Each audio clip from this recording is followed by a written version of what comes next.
City of Gate. Welcome, gamers and geeks, to another D&D session. I'm Anthony, I'm the DM. I run games of Dungeons & Dragons on the Games and Geekery Discord server. And today we're playing the City of Gate 2.0 campaign. And we've got 4 players here today. Would you like to introduce yourselves? Please. And we're going to change it up today. Wilhelm first. Hello, I'm Wilhelm, our wizard warlock artificier.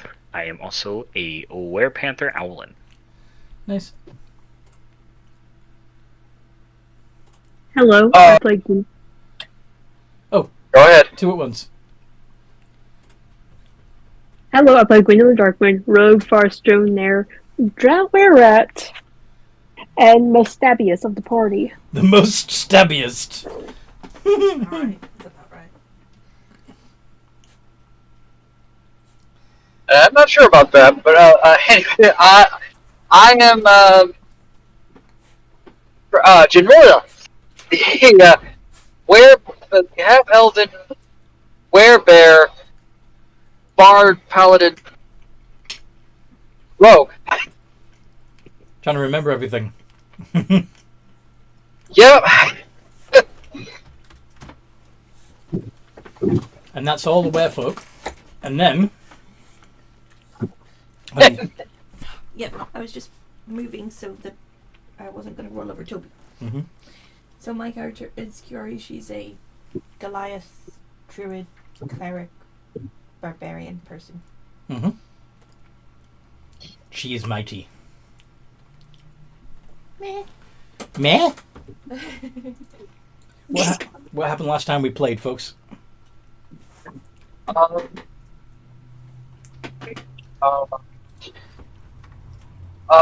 We found a passage deeper into the lands under the mountains around the city of Gate. Mm-hmm. Through a sewer. Well, what passes for a sewer for goblins. And fought some things that could do absolutely nothing to the vast majority of us because... Yeah, the Otyugs. Yeah, there's not a lot of normal creatures.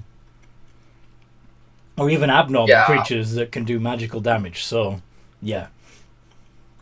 Yeah, we were fighting them because we thought they had downed a poor, helpless knight that had found their way into the wrong area, only to find out that said knight was not alive and was a death knight. Indeed. So found in poop. And, he did not have a good day. No, he did not.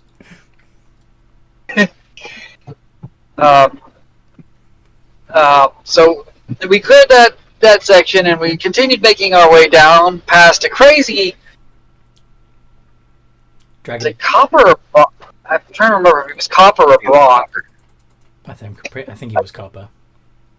A crazy copper dragon in a humanoid form. By dropping some gold coins on the ground and having him, Me good! Yeah, pretty much. We then made it into obviously we arrived in the territory of the Grey Dwarves, made apparent by the stoneworking and that stuff, and heard the sounds of mining. We to discover a group of slaves mining life glass for the Grey Dwarves, and their overseer was a human. And I walked up and backhanded the human's jaw clean off. Mm-hmm. Yes, you did. Basically. Not intending to, just made an oopsie on that. And then we freed that group of slaves, the humans, the ratkin, and the goblins. And the goblins tried to mug us, and I decided to go to my large, hairy form and roar at them and make them run away. Rawr. Then we continued down, and we heard more goblins talking about hiding life glass. And we went to investigate, and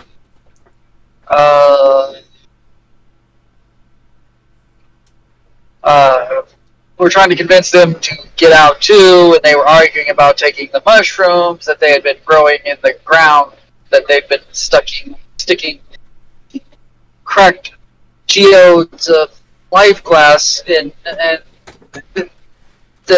they were not leaving until they had their mushrooms, and they ate the mushrooms, and it mutated them into some grotesque thing. Just nasty. And we beat it down after it gave us looks of, just kill us, please. We don't like this anymore. Never eat the suspicious mushrooms. And collapse the room so that at least for the time being, everything's trapped in there. Yes. From guns.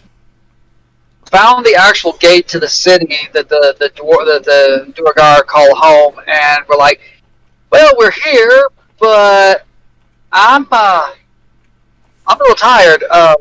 Let's put a door on a wall and enter a magnificent mansion and relax and recuperate, and then deal with the dwarves, because so we ended up going into Wilhelm's magnificent mansion and calling it a day. Yes. So, is there anything in particular that you did with your downtime during your long rest? I think Janrula and Gwendolyn spent time in the spa and getting the unseen servants to give them massages. I forgot that you made sure there was a spa in the mansion. Yep. Yeah, because we dealt with poop last session. That's fair. Excuse my eating. We've got multiple people with prestidigitation. We got it covered. Yeah, but having a nice long soak is better. Wilhelm has a terrible plan, and he's going to do it. It's not too bad, actually. I seem to recall that you wanted to use some of your time to make things. Toby, move. Make things, but this time I was thinking about it all week, and I decided that instead I'm going to do something that would be a lot more interesting, because I want to know. Okay. He's going to try and decipher. So you said the heart pretty much for the steel predator he found was encoded with like several different layers of different magic to make it function. Yeah. He's going to try and arcanely figure out the spells and their pattern to kind of like unweave the heart so he could like backwards learn how to make one and what spells to put in what order. He's going to try and figure out what spells are layered in it. Yeah. Right? So, basically, multiple hits of identify.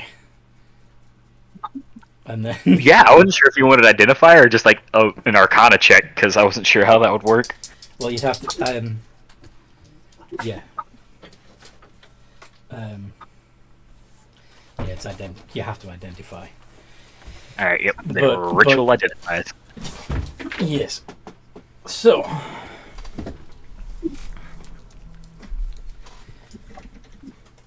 Ba-ba-da-ba-da.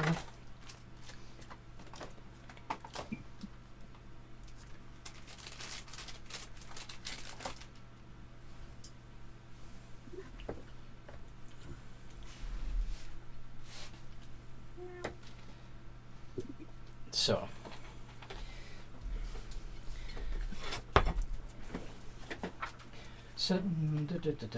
so there's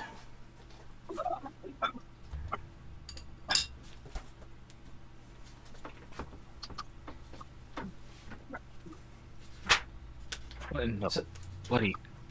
Gone? No, I'm sorry. I accidentally double tabbed my screen while I was typing up the note for this, so I could have the Yeah. spells down in the right order. Because it's, well, I don't know if you're going to right order, but yeah. Yeah, do an Arcana check as well, because like I said, it's an intricate layering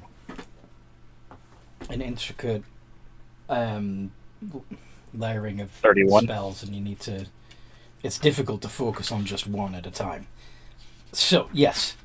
The first one that comes to your attention seems to be a variant of Magic Jar.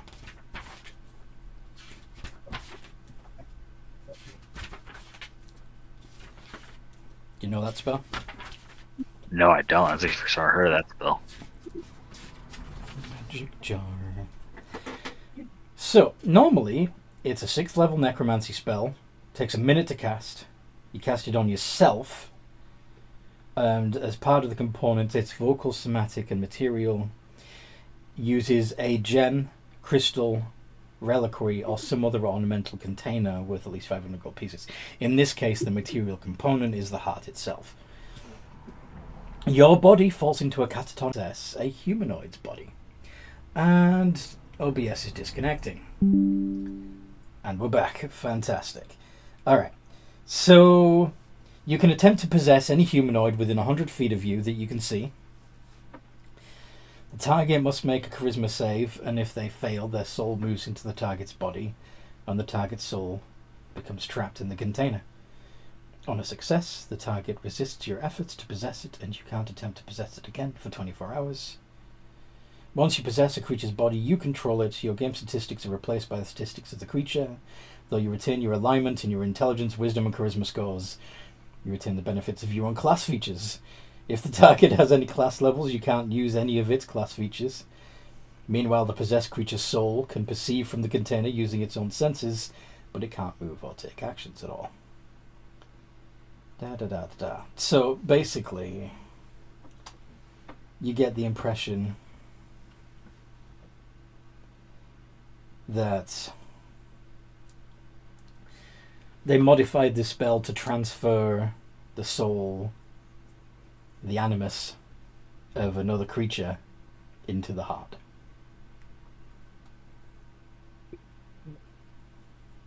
Okay. Okay, here. Let me write that. Okay, let me write this down. Those exist.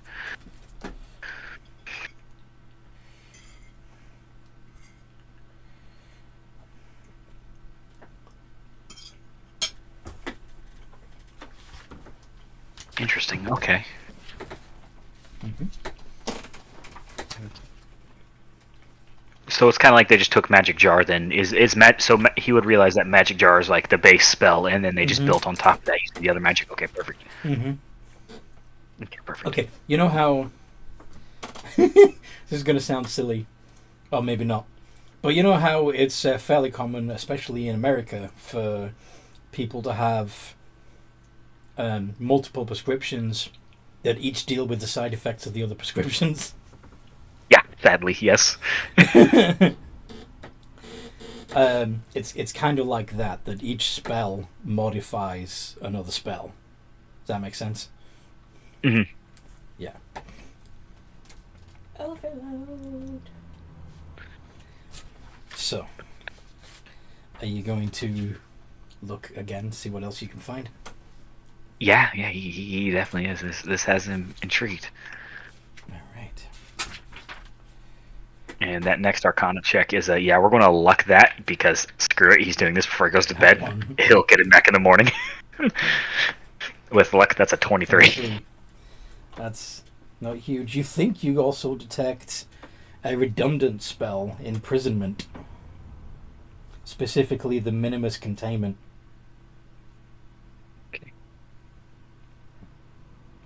Okay. Possibly. So which was? So the way that imprisonment works, normally, is you restrain a creature. You magically restrain a creature that when they fail the saving throw, they're bound and contained in such a way that. So there's different ways you can do it. There's burial, where the target is entombed beneath the earth in a sphere of magical force that's only large enough to contain the target. chaining, where they're rooted to the spot with heavy chains. Hedged prison, where they're transported to a tiny demiplane that's warded against teleportation and planar travel. Minimus containment, where the target is shrunk to a height of 1 inch and imprisoned inside a gemstone. That's the version that they're using. Or slumber, where the target just falls asleep and cannot be awoken at all. So yeah, that's fun. All right.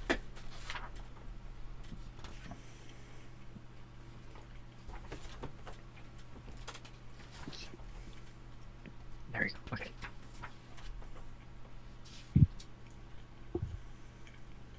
I love having super arcane characters. I don't normally get to mess with super magical stuff. This is my way of doing it. All my other characters have been like druids and fighters, and they're like, arcane, don't care. I'm sure he can detect other spells on there, but he'll want to be careful. So he'll just stick with those two for right now. Rolling over some thoughts in his head, and he will gently rewrap the bag and put it back.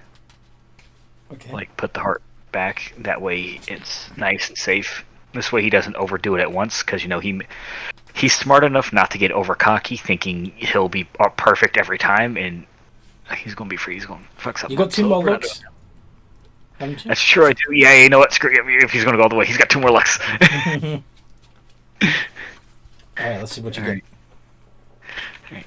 And plus 19. 23 is like amongst the lowest I could roll. Mm-hmm. 24. That was it. Do you feel? You know what? Screw it. He'll luck this. This is entertaining to me. So let's see. 36. That's more like it. You find the faint traces of an expended glyph of warding.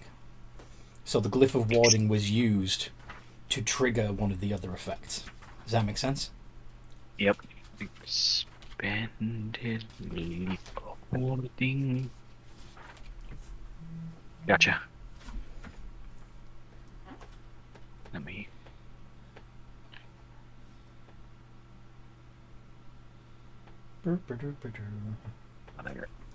Fact. Okay. Alright, so you've used 2 luck. Alright, yeah, 1 luck left. 1 luck left. Let's see what spell comes next. No, come on, roll high so I don't have to use the luck. 23, oh my god, I'm going to luck it. Why not? Man, these rolls are not with me today. 22! Oof. Oh yeah, he'll just... Yeah, he's just gonna take the 23 and see what he can find. So it would be relatively... Yeah. He's just going to assume the ones he's not sure of is because he's tired, so he's going to put research further. Animate objects. Research. Animate objects, okay. Animate objects. Research. Interesting. Okay. Feel free to do some insight checks to figure out what it means when you have all of those combined together. Yeah, he's gonna... Man, he's not very insightful, but he will do his best. Let's see what he gets this time. Feel free to talk to the others, because they will probably be waking from their slumber also. In particular, a certain drow. He actually would have done this all before they went to bed, though. That way he could just burn his looks and not care. So he'll just let the others bathe and not be too bothersome. He knows one of them got a little bit covered in so. Mm-hmm. All right. One of the objects actually threw poop at her. Yes. 24, surprisingly, on that insight check. Okay. So you gather that the idea of this particular set of spells and the others and whatever else might still be buried in there was to trap the soul of an unsuspecting person within the artifact that was then used as the heart, and the energy of that soul and the anger of the trapped spirit fueled and animated the predator. So the thanks to the animate object spell and some others that are laid on top of it, the construct is completely under the control of the caster, but the spirit trapped inside this heart was trapped without consent and forced to power this machine, and it's angry.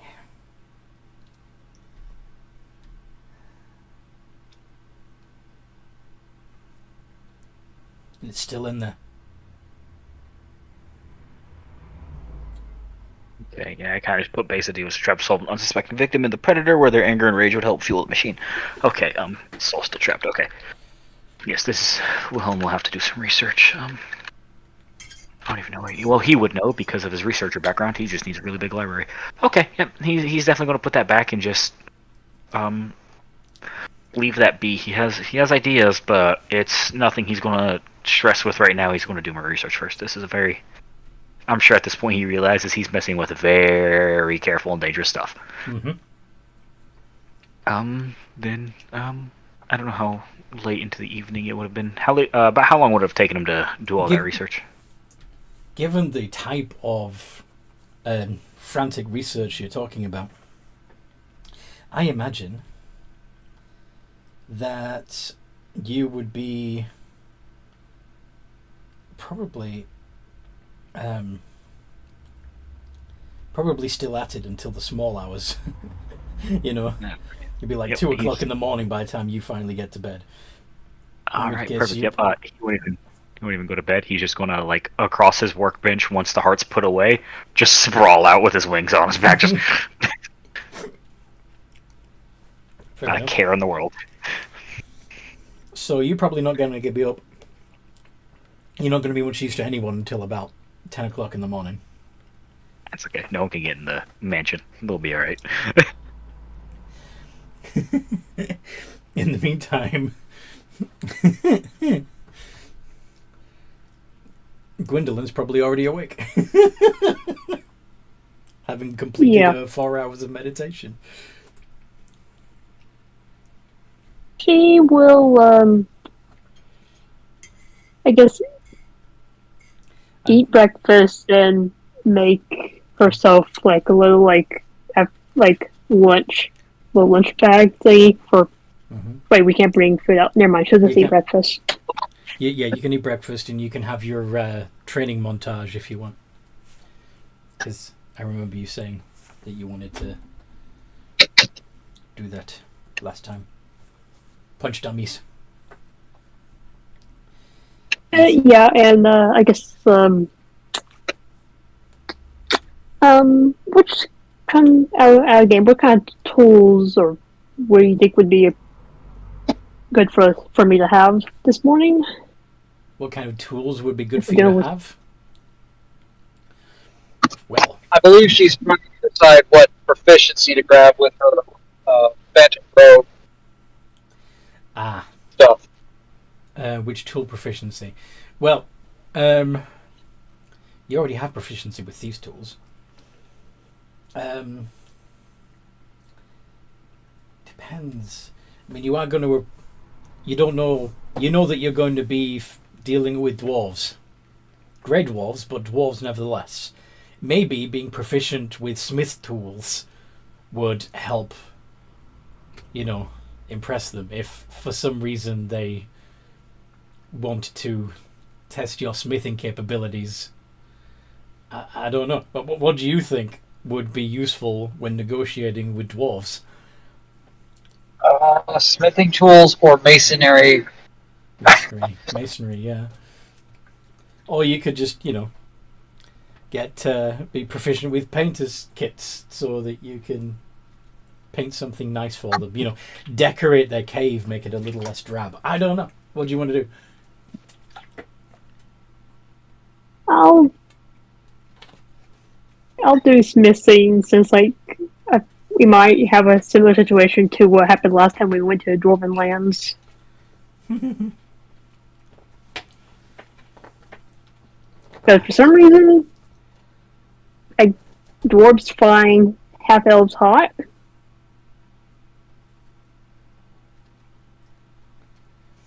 Did you have to remind me? I'm sorry. I'll just take the smithing tools. Anyway.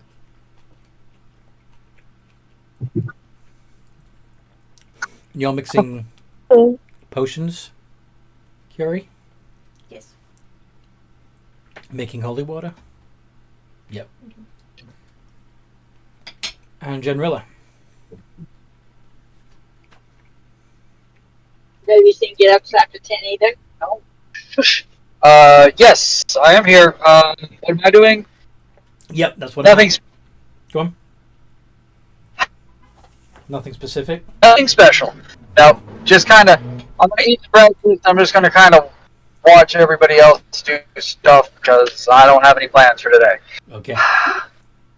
So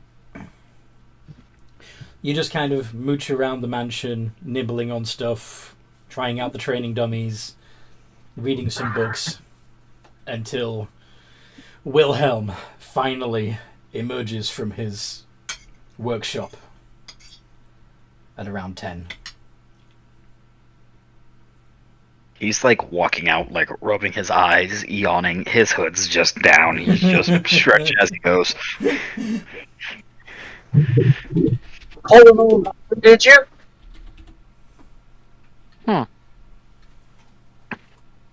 Oh, what's that, Genrilla? Get so engrossed into something you forget to sleep? Just a little bit, yep. Okay. I slept eventually. It was just a long night, a lot of research. I've got to go to a library one of these days. You do that.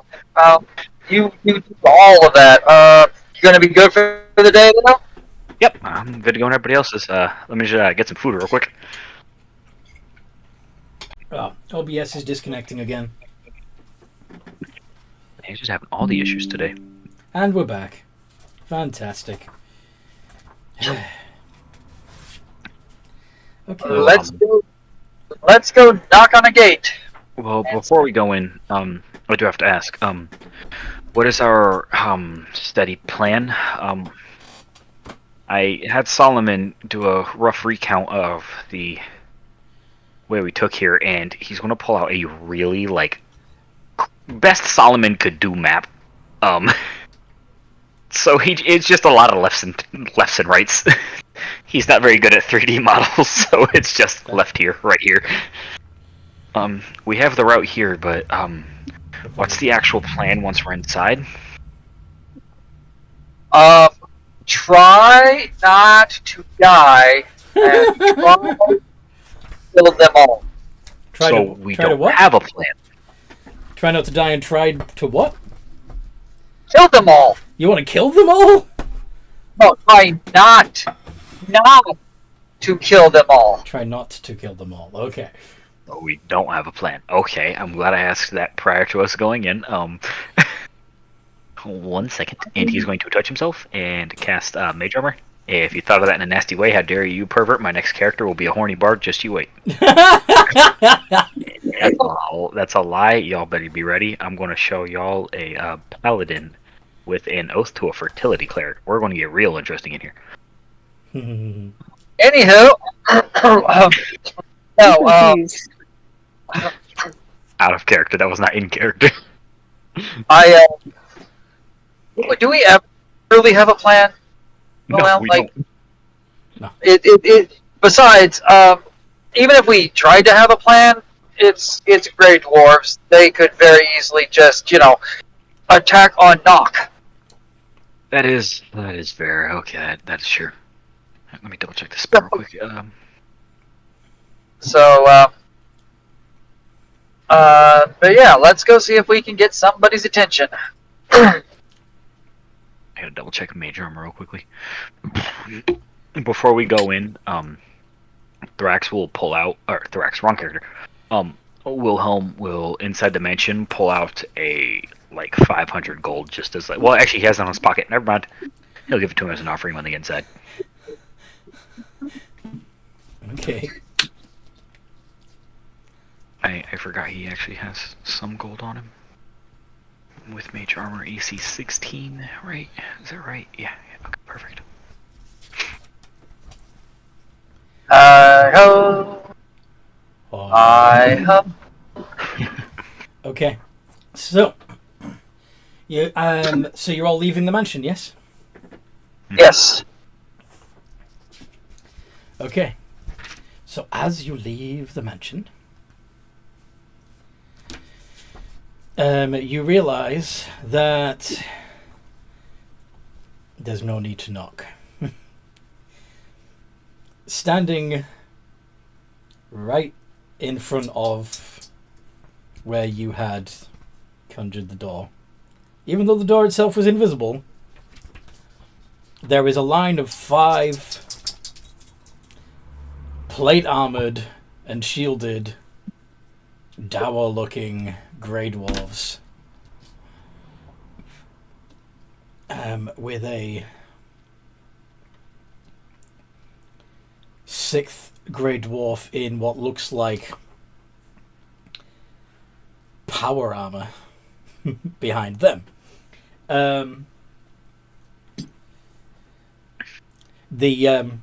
Both the regular dark plate armor and the large mechanical suit seem to are laced with silver, and which is thrumming with purple energy. Does Wilhelm recognize? Are those is that arcanely enhanced? Are those the parts that's radiating energy? Is that arcanely enhanced? Can you tell? It's basically okay. You know, even with your passive arcana, you know that silver conducts magic well, so it's a good way to get magical energy throughout a magic item, right? That is giving Wilhelm ideas. Mm-hmm. And the purple energy, given that you know that the Duergar have been, or rather their slaves have been mining life glass, what do you think it would be? Oh my god, it's pure magic. Life glass itself. Mm-hmm. He's I'm not gonna lie, he is a little excited. What brings you to the kingdom of the Grey Dwarves? A friendly chat about fiends and their escape or not escape?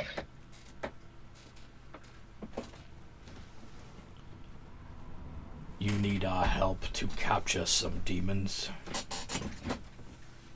No, we need to know if you've let any get out.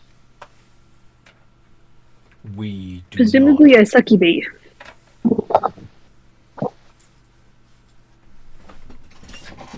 A succubus.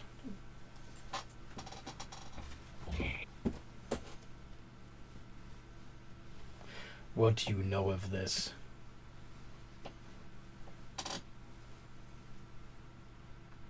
He Yes, is yes. helping create vampires on the surface, and we've come to ensure that that stops because it has become problematic for us.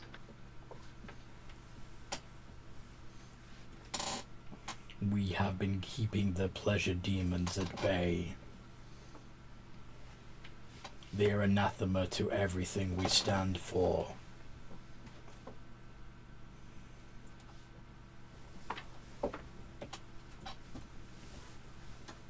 We do not allow them to escape.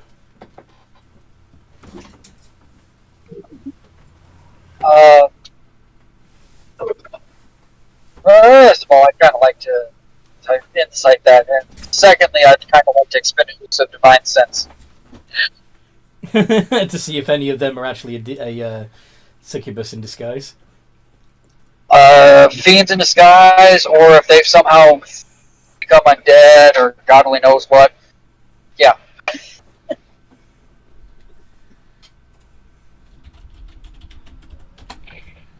You'll need to throw this out there. Wilhelm is definitely mesmerized by that power armor, and he is curiously taking internal notes to himself.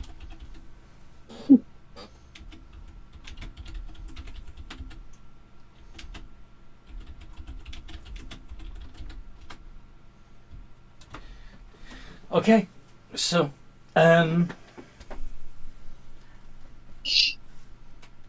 so the 17 was your insight? Yeah, that would be better. Yes. Okay, so he is hiding something. Mostly through a sense of pride, it seems. As gloomy as these dwarves are, they're still dwarves, it seems. And as for your demon sensor, there's no. All of these are red. Cool. All these are dwarves.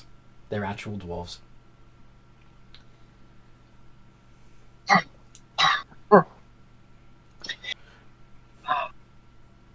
You impugn our honor by making such claims. Look, no. I've heard reports that several fiends came up to the Goblin City when an earthquake hit the area. So, not saying you guys did it on purpose, but it may have been accidental.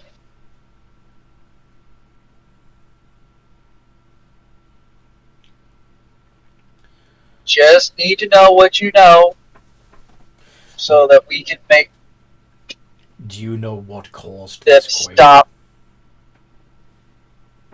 No. No, I do not.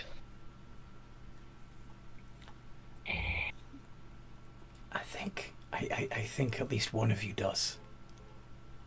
I'm not going to say anything. I'll do history. Wilhelm was Some of them, but Jinrilla was not there, so technically she does not know what caused the earthquake. This is true. Wilhelm was not either. So Gwen, you remember it was it was Curie. But Gwen just turns her head towards Curie. Oh, crap. if you can find the one responsible for damaging our city, perhaps then we will talk. What do you intend to do? Should we find the entity responsible for damaging your city? That is our business, not yours.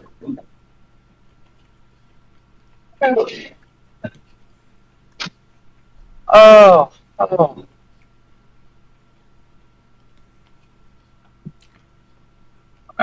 Curse in a language. Great.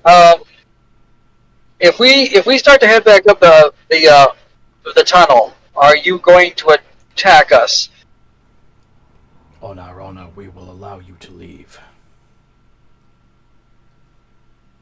Either come back with the perpetrator, or do not come back at all.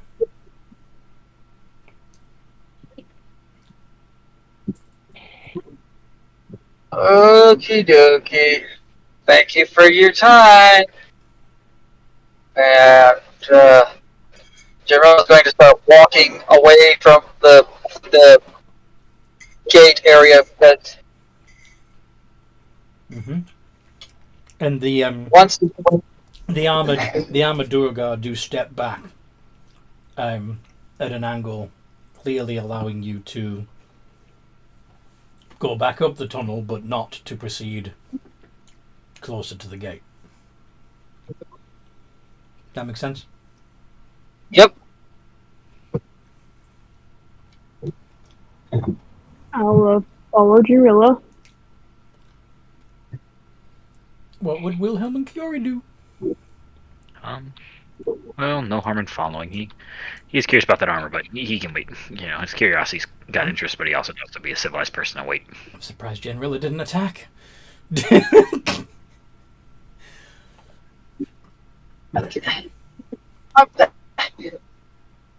I am not a murder hobo. I am We're not. not savages.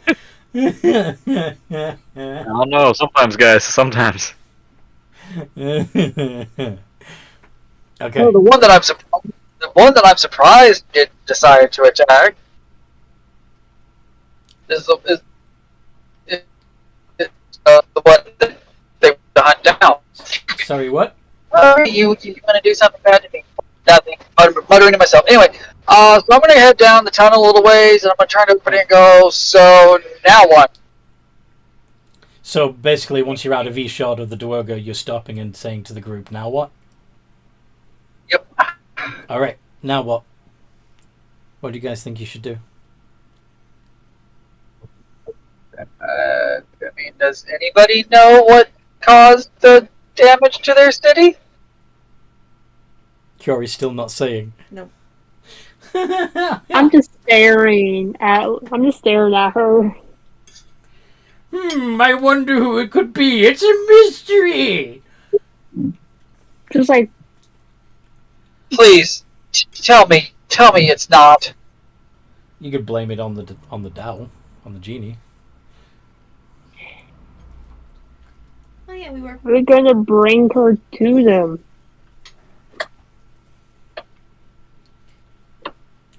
The thing is, Go on. I wouldn't have done the earthquake if it wasn't for the Dow. This is So true. the Dow is the fault here for fighting us and not giving us the stuff. Is that what you're saying?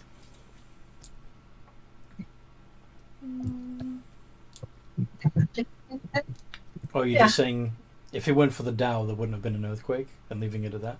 Yeah. Could you roll the d20 plus 1 for me? But I'm not technically lying. I know. But your persuasion is also a d20 plus 1. 11. So if anyone wants to insight check Kiori, the number to beat is 11. Okay, I'll insight her. My bonus is higher than 11. Mine as well. I got Gwyn nat 20. nat 20. Holy shit, yeah. So Gwyn knows. Well, Gwyn knew anyway, right? Yeah, I knew the entire time. What do I have? 21. Gwen's still suspicious, even though she was present. Jesus. Alrighty then. So the way that Kiori says it, well, the Dow. If it weren't for the Dow, there wouldn't have been an earthquake. It makes it sound like there's a key piece of information there that she's deliberately missing out. It's us. Exactly. I mean, to be fair, if we're gonna blame it down, can we just blame the half orc that was hitting on her? Blame the half orc that was hitting on Do you remember why Dad was angry at us? her? I do remember that. I wasn't there, but I remember being told about it. Okay. That would present a couple of problems. One, as far as you know, the Dow is no longer around, so you can't bring the Dow to the Duergar. And the half orc has logged off and is also not available. So, yeah, Yeah. you're going to need to find a different scapegoat, one that you can actually bring to the Duergar. Except for the fact I can't do that. Because that would be lying, wouldn't it, Paladin? Uh, I mean, we don't have And to return to potentially them. condemning an innocent to death.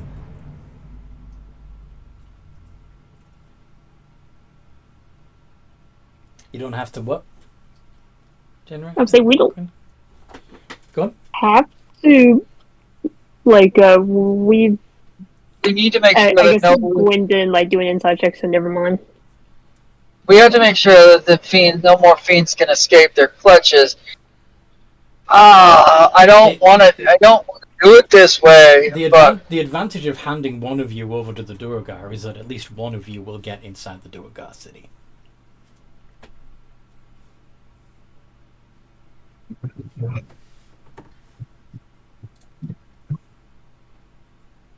Would it be better for me to say it was me?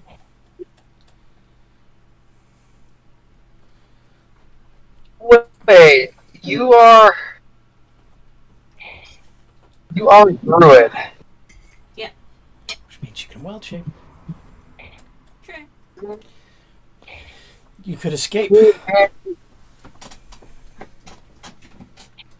And when you can walk through walls. Sorry, Yep. what was that generally? You're breaking up again. Sorry, and Gwen, you can walk through walls. Mm-hmm. Wilhelm, do you have transportation magic? I could get in and out. Why? So Yeah, I'm kind of referring to the kind of transportation magic where you can take others with you. Yeah, I got that too. So is your Well, I can bring one more. I can't. I mean, I can full teleport, but I don't know the place, so it'd be dangerous. So is Genrilla's plan to go back down there saying we all did it and then have them you escorted in and then teleport the hell out of there right before they're gonna kill you? Is that your plan? Well, I don't know if that was the plan. I was just trying to think of if we could get in there, because realistically, even though Curie can wild shape, there's not a lot of room to squeeze any kind of animal through the gate. I don't think, when it's closed. Have to be a mouse or an insect. Mm-hmm. Or a tiny lizard. So, having her walked through with the rest of us having ways to get in behind them would explore the city. Okay. So you're planning on handing Curie over, knowing that she can escape, and then the rest of you are going to break in to get her out? Yeah. Okay. Pretty much, yes. If anybody else has a better plan or thinks that I am completely insane, speak now or something. Yes. Oh man, hold on. There's a spell I haven't used that I want to look into real quick to see if this works. Which spell? Hold on. Now Which? I've heard of people casting spells through their familiar. Yes. Now I need to look up what is the exact rules of this. So, while your familiar is within 100 feet of you, you can communicate with it telepathically. Additionally, as an action, you can see through your familiar's eyes and hear what it says at starting your next turn. Gaining blah blah blah blah blah blah. You can't have more than one familiar time. Blah blah. Where is it? Finally, when you cast a spell with a range of touch, your familiar can deliver the spell as if it had cast the spell. Your familiar must be within 100 feet of you, and it must use its reaction to deliver the spell when you cast it. If the spell requires it. Sorry? I have no way of getting my familiar within 100 feet, so that's not going to work. You have no way of getting your familiar with 100 feet? Well, I have no way of being within 100 feet of my familiar. So if it really gets bad, if we could be within 100 feet, if she would go in with a familiar on her shoulder, I could dimension door her out technically through the familiar because it has a range of touch. I think dimension door does. Dimension door. So I could bamf her out. I think so. I think it's just touch consent. Is it not? Range is 500 feet. You teleport yourself. So I couldn't do it with the familiar. Never mind. Dang it. Nope. You can do cure wounds with a familiar. You can do shocking grasp with a familiar. Yeah, sadly they're not effective in this moment. I forgot I had cure wounds.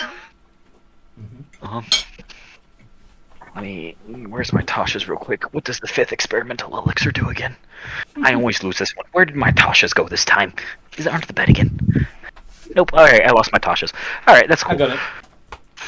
I'm looking for the 5th experimental elixir, because I rolled a 5, but I don't remember what the 5th one does. Flight. Ah, crap. Gives you a flying speed of 10 feet for 10 minutes. Yeah, useless.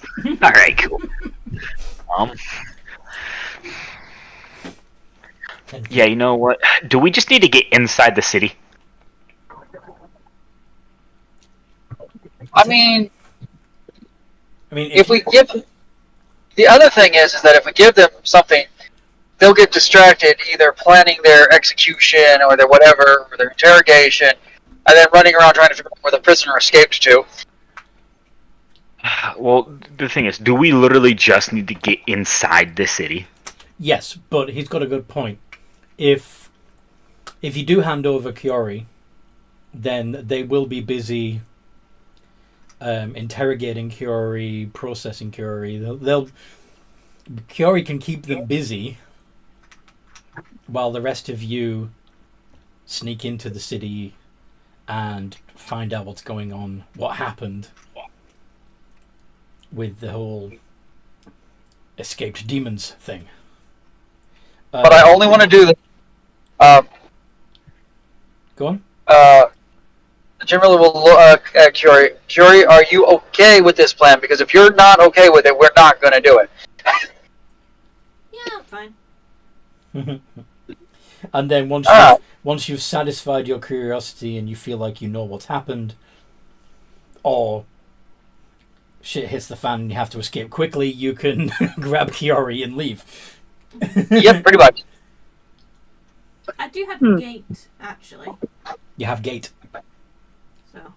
Yep, it's mostly used for planet or interplanar travel. Gate. Yeah. Link in an occupied space to a precise location on a different plane of existence. Yuck. So, We have question here. This is With the technicality. Oh, sorry. No, you're fine because I think we had the same line of thought. So technicality here. Tiny hut, because I don't want to use a big level spell right now. Or not tiny hut. It'll have to be a bigger level spell. Magnificent mansion. That counts as an alternate plane of existence, right? Kinda. It's a demi-plane. but it's a temporary one. Would that count then if she were to say gates into a magnificent mansion that she has access to? No, I think she has an idea of her own. we have a portal to the Feywild in the shop. Mm-hmm. So you can teleport to the Fey, just the other side of the door that leads into your own shop. Yeah. Yeah. That's absolutely brilliant. I was not aware of this. This is great information. Now I know if I get trapped in the Feywild, I just gotta go find the shop.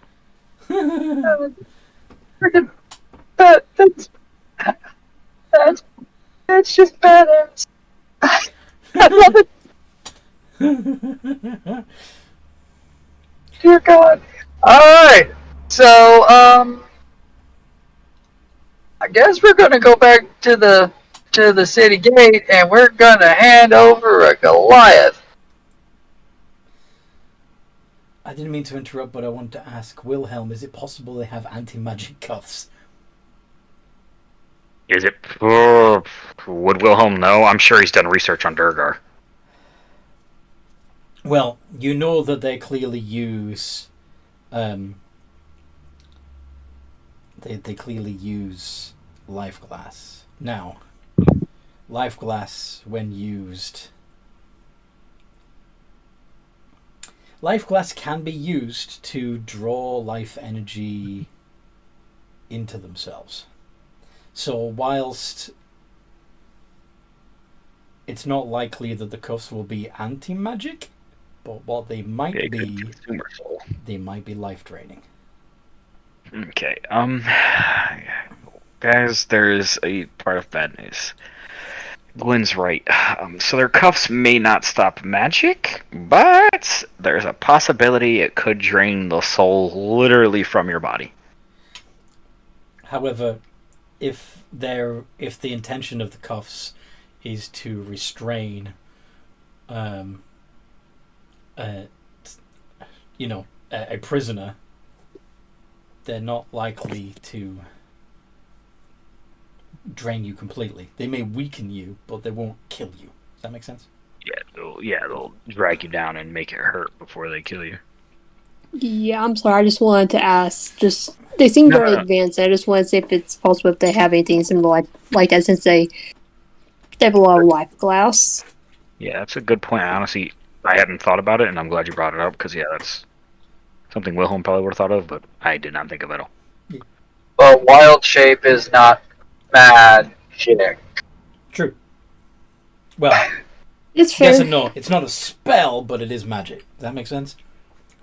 Yeah, I'm less worried about it interrupting it than I would be if it was a spell. Yeah. Yeah, I was.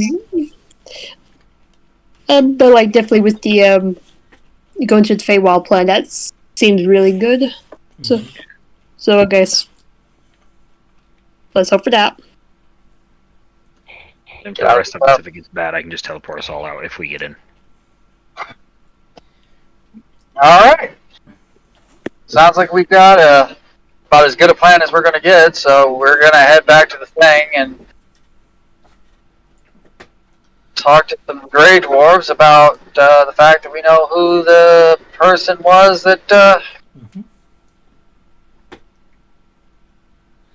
made the earth shake. Indeed. We got to make sure we throw it out there, though, that she did not tell us this beforehand, because we cannot go in there and let them think this entire time we've known, and we're withholding information.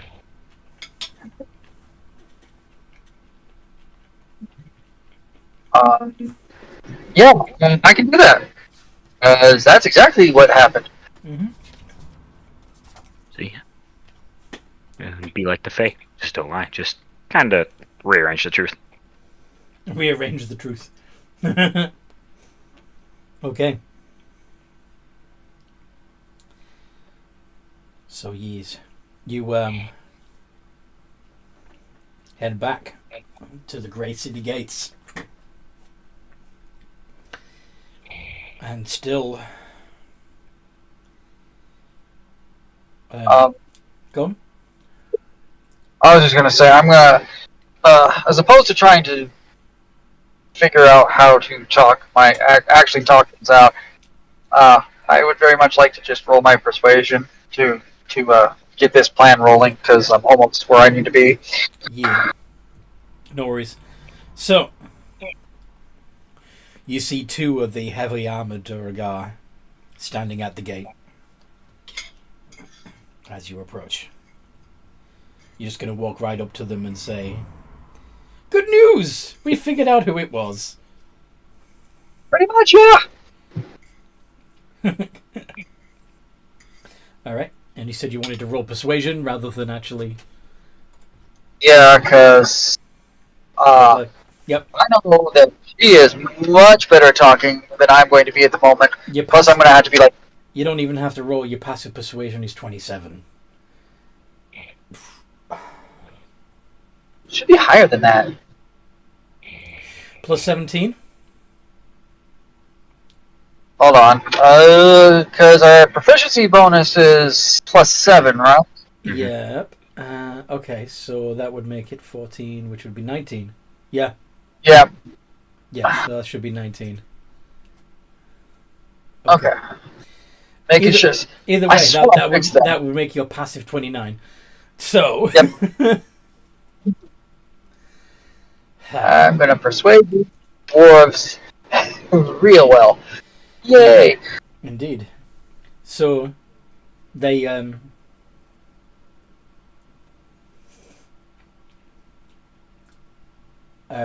tap the gateway in such a way that clearly triggers the door to be opened, and the two guards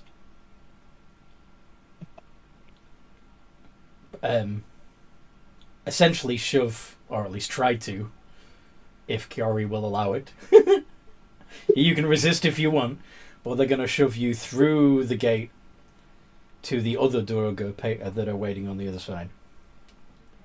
Are you going to allow it, Kiori? Yeah. Okay. Be back in a second. Need to roll a moment. Okay.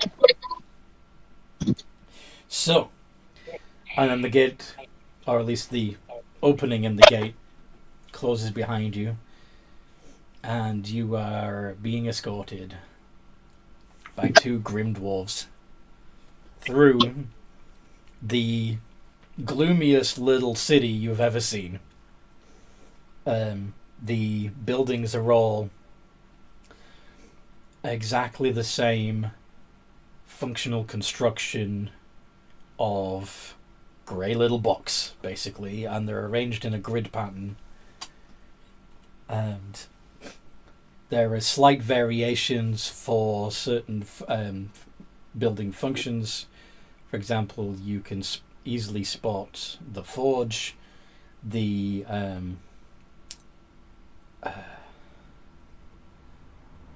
soothsayer, basically, and they're at the far side, at the opposite end of the cavern. They're actually looking around. You see that there are actually several passages with fortified gates leading into this cavern. On the other side of the cavern is a vast metal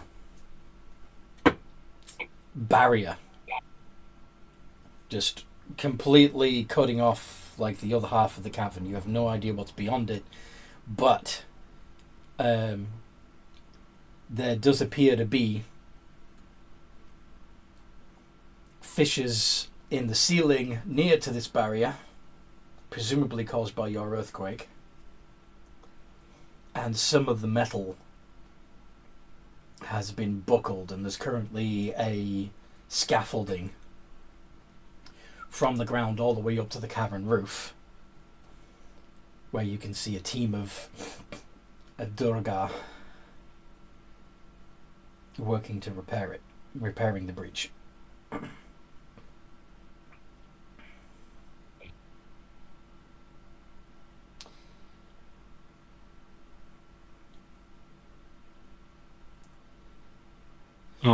Question, Anthony.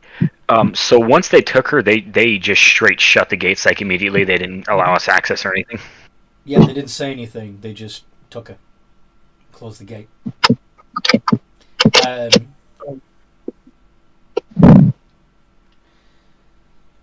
Did we have enough time to guess how thick the gate is?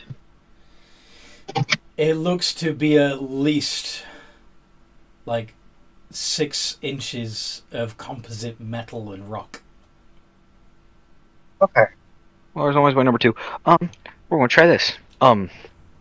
Wilhelm is gonna walk up and just say, if possible, friends, I would like to just visit and see your city. I'm willing to pay a toll fee to request this entry and even make an offering to your. Does he know? Do they have a king? Is it a king they follow, or is it like a? The dwarf is going to say, "Not up to me." He said what? Not up to me. Would you be able to ask? I have if it's possible that I'm allowed entry, I can grant 100 gold now. I would like entry for me and my friends as well. Lord I'm Greyvane will be coming very to well. honor the agreement. Very well. You just want to turn to yours and just kind of put some up, and you just want to sit down in the hallway and wait. So, in the meantime, Kiori's being escorted through this drab little town towards the main citadel in the middle of town. Now, Kiori, Mm-hmm. technically, having observed this breach, do you feel like you've already gotten the information you came here to find? Or are you going to follow through on this plan as it was originally detailed?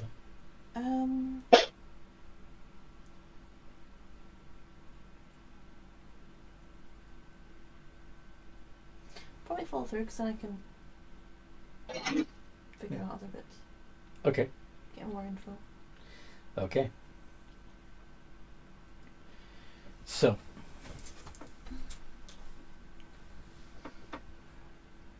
Trying to think of something I can do. I have mending, so I could help with the mending stuff. so you brought into the citadel and you brought before the power armored Duergar you saw before. It seems that they honored our agreement rather quickly. Of course, I will need to make sure you really are the one that caused this. But for now, I need to honor my side of the agreement. Guards, toss her in the hole and I will talk to her later.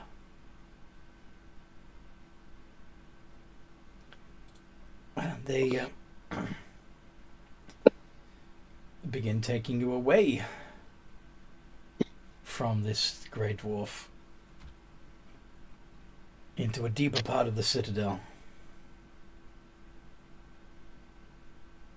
And it's very dark. But you have dark. Do you have dark vision? No, you don't. So you can barely see anything of what they're doing. Go on. Didn't her shadow armor give her dark vision? Oh, yeah. Oh, did it? Oh, cool. I will add that. Thank you. But it also gives us sunlight sensitivity. Yeah. So anyway, it's still, everything's in shades of grey. It's spooky. But yes, they take you what is literally a pit in the ground that seems to be lined with jagged purple crystal shards.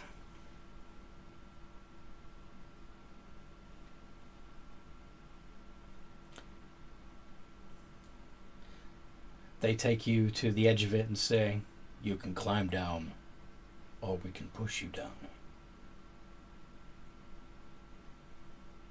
I'll climb down.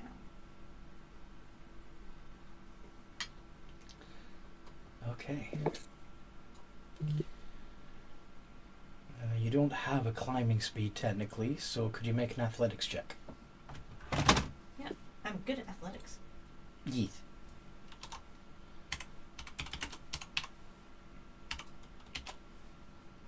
It's life class, isn't it? Oh yeah. Which is awkward because it means that the best handholds and footholds are probably going to weaken you. Nice. Okay. So you get down to the bottom of the pit, where there are, of course, bones and bits of rotten armor and rusted weapons from other people that have been left down there. But you feel much more tired than you should have. Than you would normally do after such a climb. Anyway, In the meantime, those of you who are still outside of the gate, standing within earshot of the armoured guards, you doing anything in particular?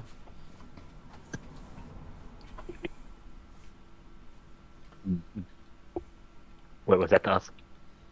Yes, Wilhelm, Generilla, Gwyn, what you doing? Oh, okay. Just waiting. Okay. Yeah, just waiting. Wilhelm is out there just sketching. Nothing crazy. Mm-hmm. Okie dokie.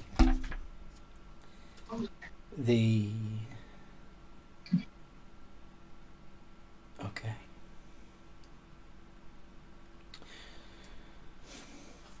After a little while, the gate opens again, and your power-armored friend steps through.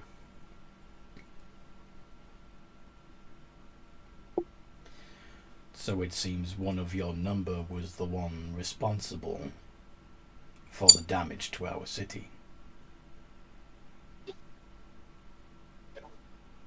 I'm afraid it does indeed appear that way.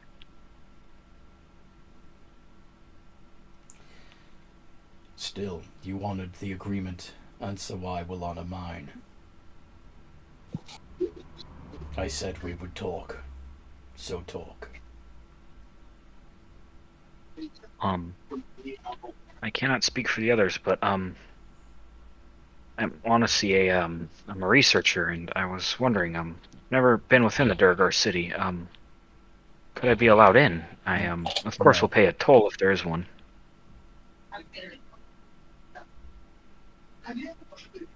You was are researching not, their armor. you are not Duergar. That's fair. Alright, generally you're up. Is there a way for... Oh, sorry, you go.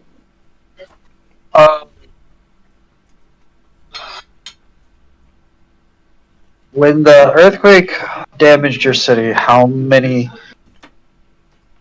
things escaped? How many of those were pleasure fiends? Were you able to capture them all?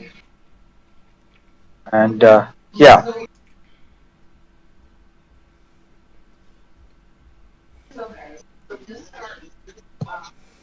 It seems that they were waiting.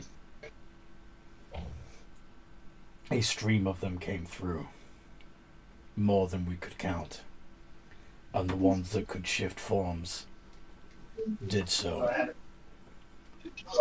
Many innocent Duergar were killed and mistaken for demons and fiends. Most of the demons were slain, but it is believed, it is possible, that around 13 escaped our grasp.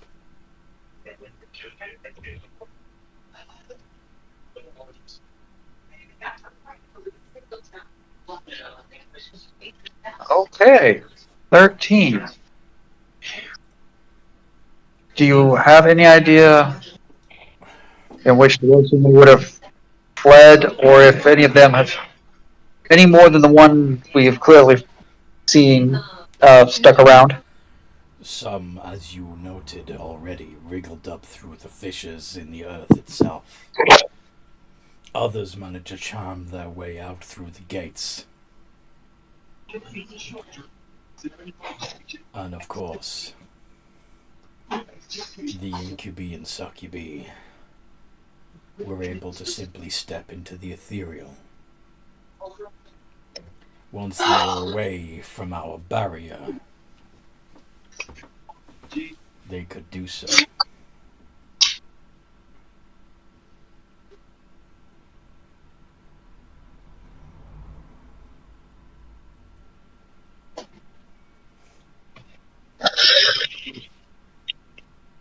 You were never concerned about the possibility of a escape or being overpowered before this? Our barrier is well constructed and drains the energies of the children of Mor, even as they try to break through.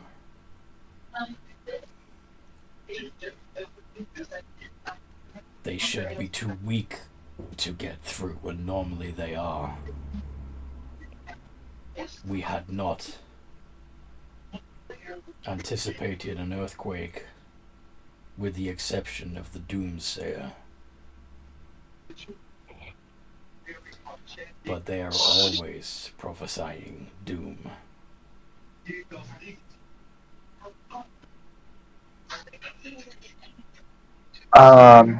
I know you're going to say no, but I'd love to talk to this doomsayer and hear some of their prophecies. You would find them rather depressing, I'm sure.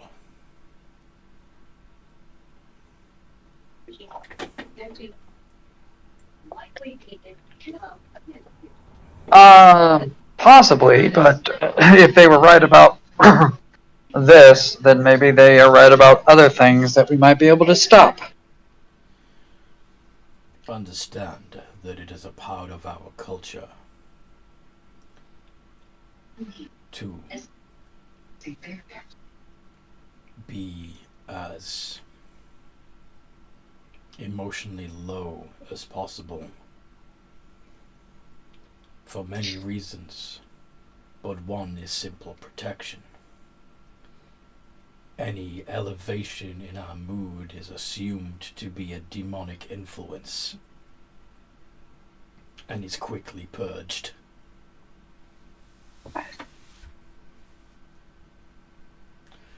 Yes, so I've heard your kind draw all the fun out of every room you walk into.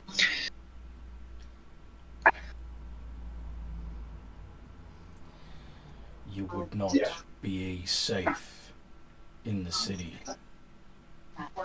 unless we were to purge you of your positivity first. I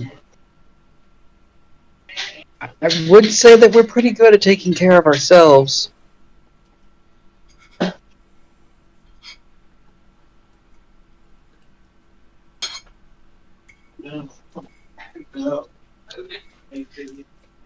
I presume much. But there is a third of you that still has to make a request. This is true. And General will step back.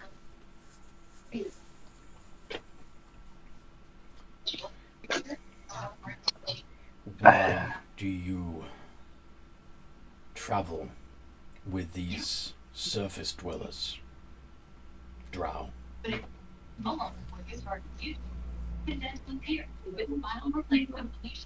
Gwen, that's you.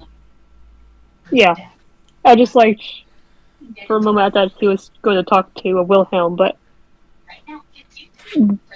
Wilhelm already made a request. because I live on the surface. I pity you. What is your request?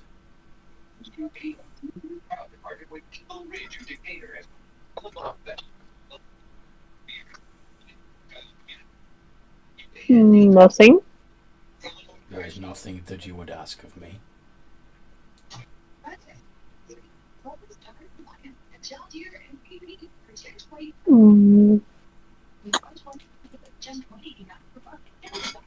Why do you guys purge yourselves of emotions?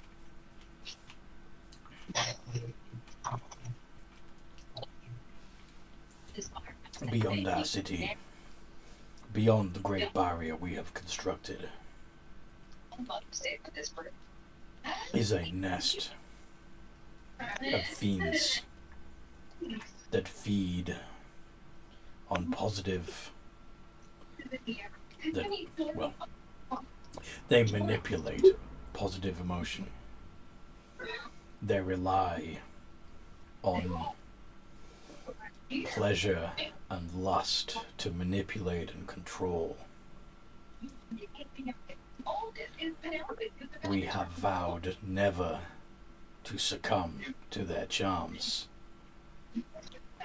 One of the easiest ways for us to tell when one of our number has been afflicted is that they are notably happy We cannot allow this.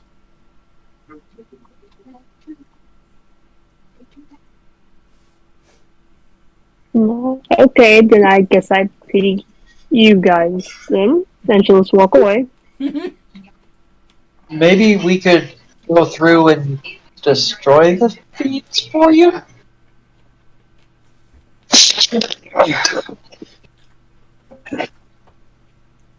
You would really travel. Okay. What's that? Oh, sorry. Getting mom out of the clinic. So one of the employees was talking to you real quick. Gotcha. Do you really wish to subject yourself to the horrors of the plains of pleasure, intending simply to murder as many of them as you can?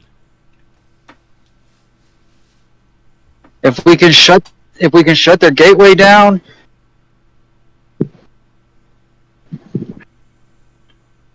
if we can shut their connection to here off, you guys go back to being slightly less dour?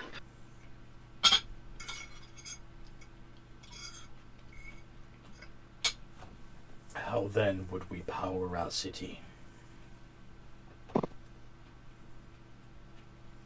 If it were possible for you to succeed.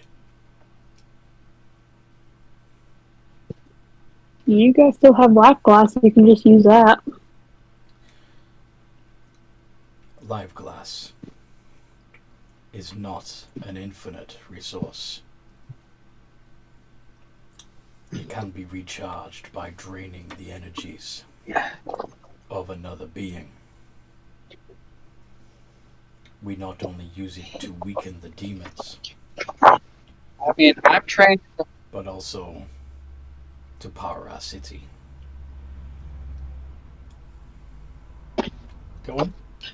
I'm trained. I'm trained. I'm trained in the arts of battling fiends, and our friend here is a researcher and can probably figure out how to.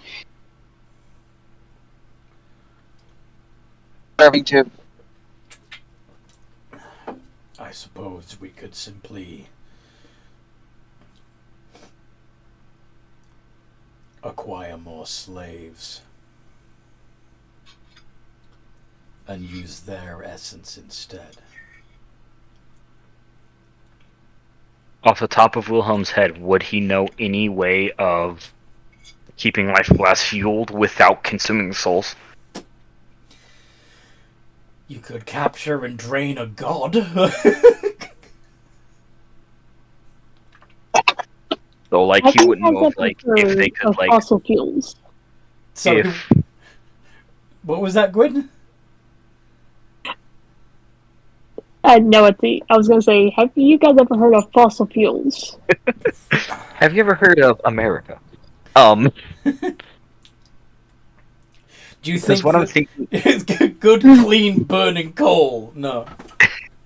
because what I'm thinking and what Wilhelm's kind of thinking is, since life glass is in essence pure magic, right? Would there be any way he's aware of that they could maybe fuel it with a spell? So, like, once every so often they have to send a mage or something down there, or several mages, depending on how big it is, to help fuel it for an extended period of time. Would he be able to know?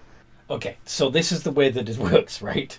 So, yes, each crystal of life glass is pure magic, but if you use up all the magic in it, then the crystal eventually shrinks down to nothing. Unless you can replenish the magic. Now, yes, you could do that by pumping spells into it, but that's a lot of energy.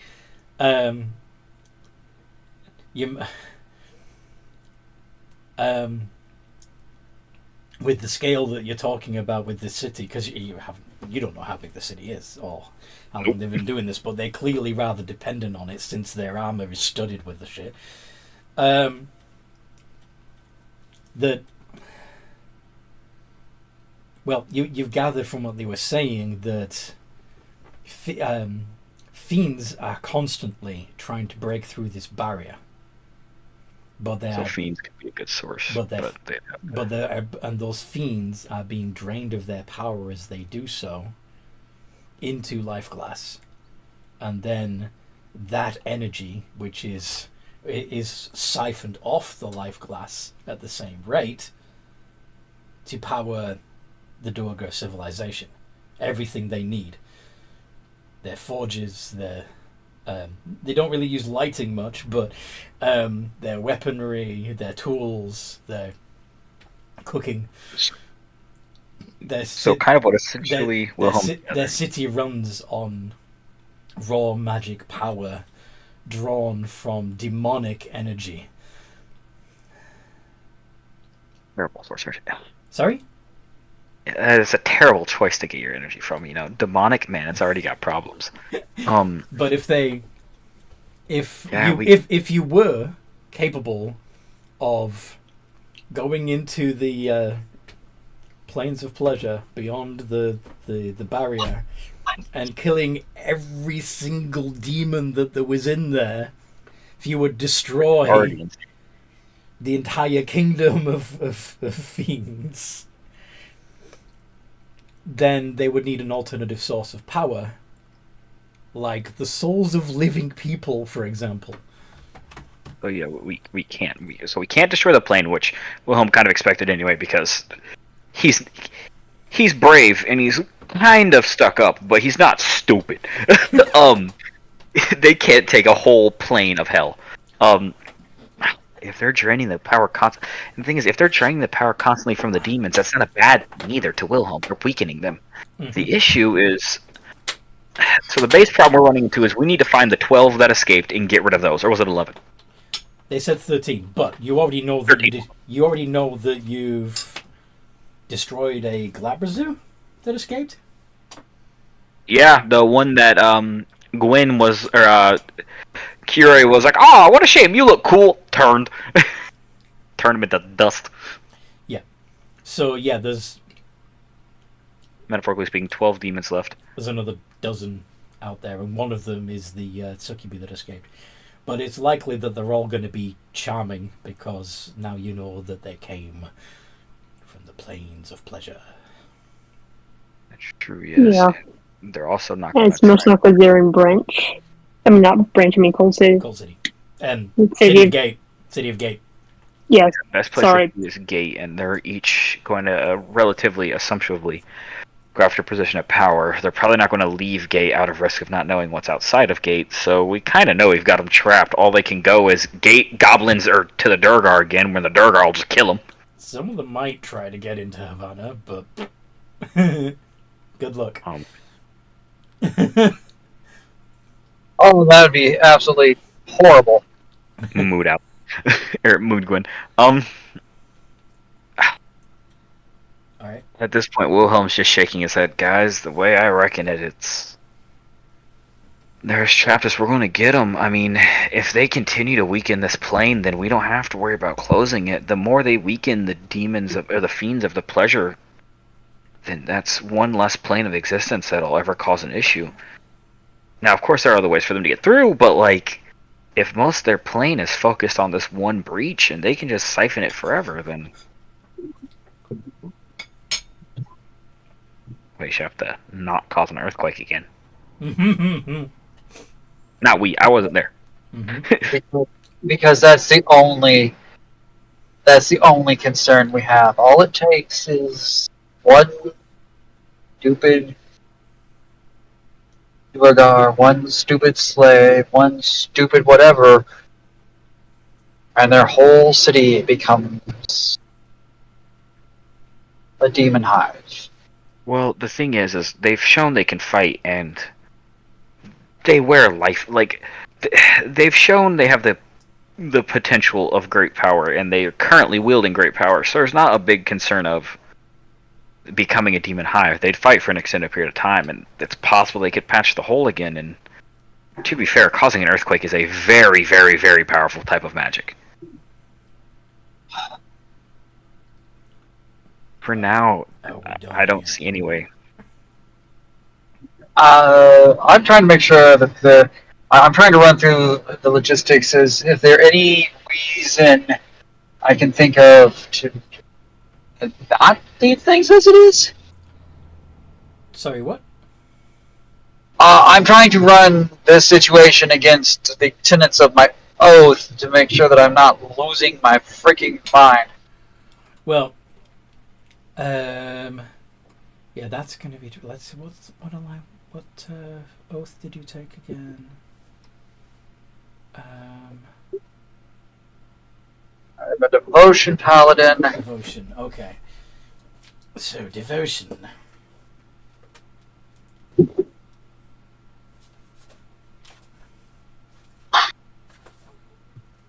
Let's make sure.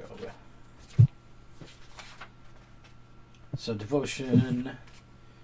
Honesty. Don't lie or cheat. Let your word be your promise. Courage. Never fear to act, though caution is wise.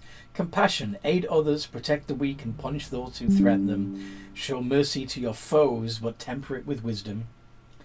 Honor. Treat others with fairness, and let your honorable deeds be an example to them. Do as much good as possible, while causing the least amount of harm. Duty. Be responsible for your actions and their consequences. Protect those entrusted to your care, and obey those who have just authority over you. So, do you think that beginning a crusade against these demons would... I mean... I'm thinking for the most part that letting the Duergar continue to do as they've been doing is probably the best thing. The only thing I would try to get them to do is mind their own damn life glass and stop using slaves. Yeah. Which I know is a fat chance on that, but What did Gwyn roll there? I was gonna do a nature/history check for her to remember if earthquakes are naturally forming in this part of the country. If we're on a fault line. Yeah, I know what you mean. I'm just trying to think. No, you wouldn't be.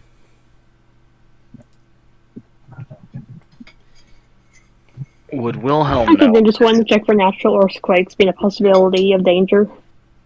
Well, actually,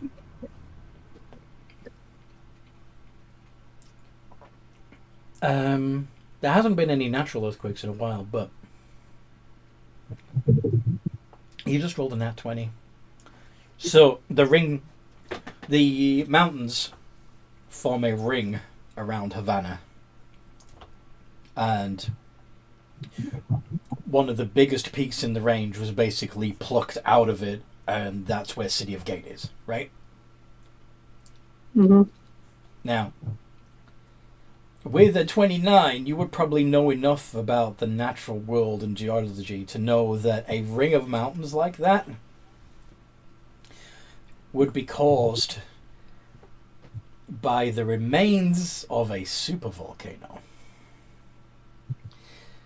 Now, for a volcano this big, there would have had to have been a major eruption at some point in prehistory, but that was a long time ago, and the plateau has been pretty stable ever since. You know?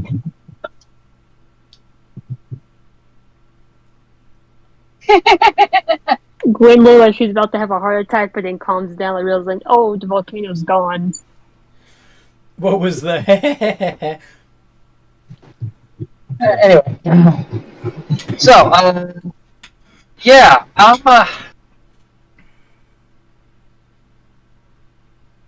the hell are we gonna get word to Curie to get her ass out of there? Because No, I can, but I'm assuming you're not saying that in character. no, because you could send a familiar. I'm about ready to get.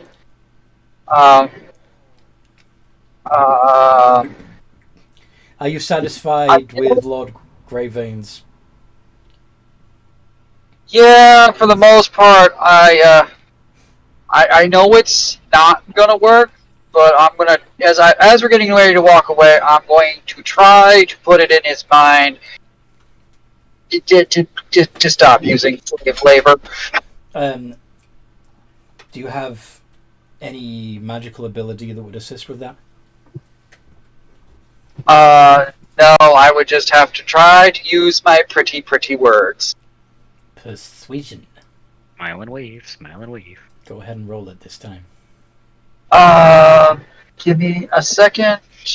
I know it's a plus 19, but there's a possibility that you'll roll. Yeah, I know. I kind of wish I still had the one belt on. That would have been nice at this point. Still count as dwarves. Stubborn bastards.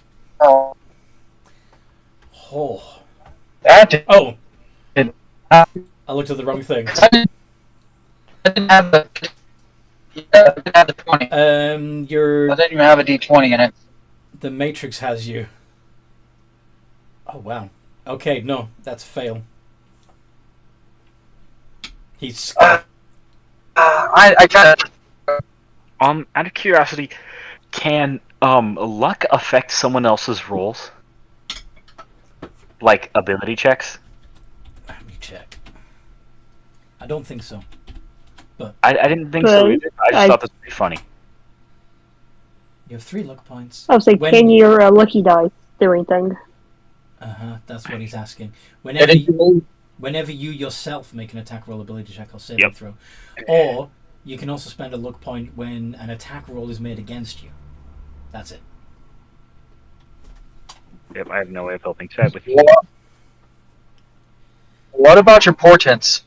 I could. Do we want to use? I mean, yeah, I could.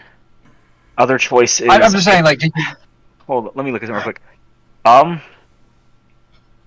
Would you roll? Yeah, I mean, I can make that a 29 just walking by you, but I don't know if that'd be enough. You want to? You can change. You're going to change the 5 to a what? Out of curiosity, would it work if I was to use my Flash of Genius? Plus To what? an ability check or saving throw, +5, so it'd be a 29. Are you gonna do it? Man, this is my only high level important. Just to be safe, because Wilhelm is kind of curious how this can go. Wait, nah. Yeah, he'll give General the +5 to make it a 29. Okay. Lord Greyvein says, if we do not use others to mine our resources, there would be fewer. That there may not be enough Duergar to fight off the fiends if they should breach again. how about you just pay them? Pay them? Oh, you mean pay the slaves? Yeah, instead of making. Yeah, just pay the people to mine it for you, as opposed to making them absolutely slaves, and maybe not chain them. I don't care if you have I don't care if you have people working for you. Just don't enslave them. They are fed, they are clothed, they are sheltered. What more do they need?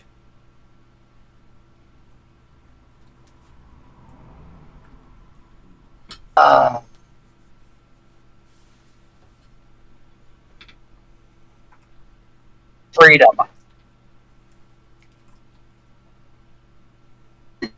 Freedom. The freedom to choose to help, as opposed to being made to help. If they were stronger of spirit, they would free themselves.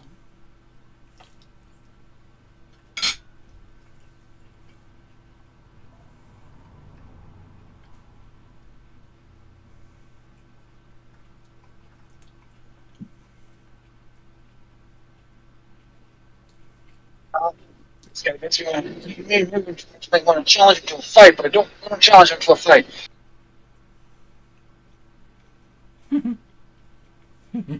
Thank you for your time, and Yeah. we're just gonna start walking.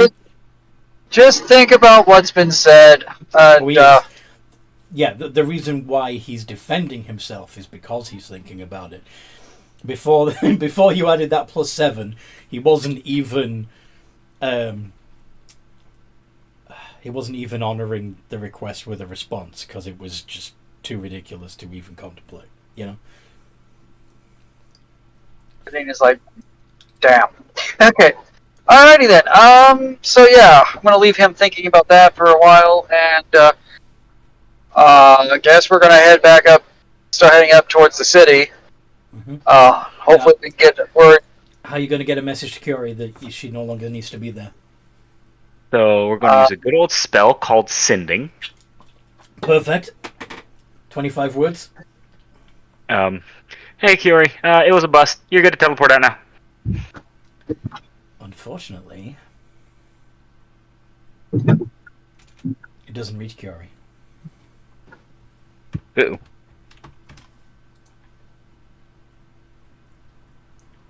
And I don't see. Cast gate, get out of there anyway.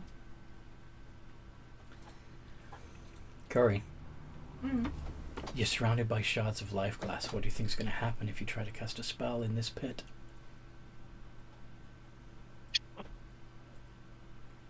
Wild shape and climb out?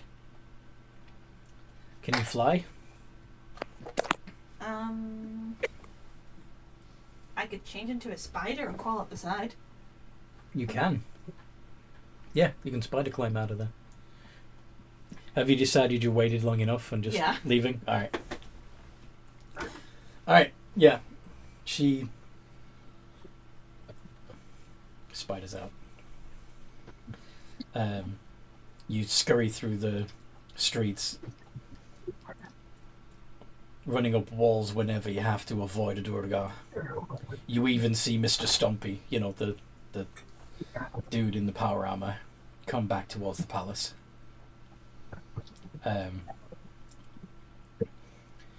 You see an arm of something reach through the breach, and it gets fought back against by the Duergar on the scaffolding. And yeah, so you scamper your way out of there. And in the meantime, the other three are probably worried about the sending didn't work. What are we going to do? I think Wilhelm would just assume that they have her in a magical prison. Yeah. And that she'll be alright, and he will just wait patiently because he believes in his party. Okay. Yeah, Fury's pretty smart. She'll probably get impatient, waiting here soon to do something, and if not, if she's not out in a little bit, we're just gonna storm the gate and kill everything in our sight. As you hear Generilla saying this, Spider Curie, what do you do? I hear what, sorry? So as you scuttle up to the party, you hear Generilla say, "Oh, I'm sure, more or less, I'm paraphrasing here. I'm sure she'll be fine. We'll just wait patiently, and if she doesn't show up soon, we'll just storm the gate and kill everybody." Well, so suddenly, Curie. Yay, Curie. Why did my sending spell not work? Was it right? Were you in a magic prison? Please tell me. They put me in a pit with life grass around it. Yes! Oh man, I wish they would let me into research. God dang it. Oh well. I am sorry. I am glad you got out. Now let's get out of here before they realize you escaped. Cool. Everybody's here again, so let's make our way back up to the surface. Yay! As you are heading up the path, you do hear...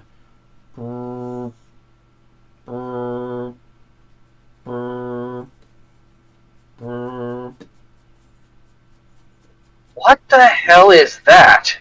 I think that might be time for us to GTFO. And the gates open, and a horde of Duergar At that moment, begin marching up the stoically and relentlessly up the path towards you. at that moment, Wilhelm's going to turn, smile. Everyone lock hands, please. And teleport. Bamf. And since he's not sure how familiar he is with the Shop. yeah, we're in the genie's horde now, aka what has become Wilhelm's pseudo home whenever he's not with the party. All right, so you're still in a fucking stone chamber. Yep, except he probably would have added lights, and you guys would see along the wall are 3 completed and marked steel defenders, going from Alaman 1, 2, and 3. Or no Malosa, sorry, no Malosa 1, 2, and 3. I mean the piles of gold and doohickeys everywhere. Okay, you do realize that they're dwarves, right? That they have short, stubby legs. We could have literally just outran them. But they have magical stuff. I didn't want to play with life class. I'm good. All right. Well, I can just dimension to everybody out from here if you guys are alright with that. Sure. Anybody want any gold over here? Go ahead and stop it. Leaving so soon. I'm okay at the moment. What was that? What was that? It's such a shame to have you all here together at once and not even say hello.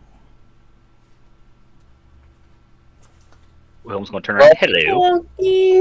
A gigantic face appears in the rock. Is that the Jinn you said you guys beat? Gosh darn it. Yes, sir. Why'd you guys lie to me? now. Sorry?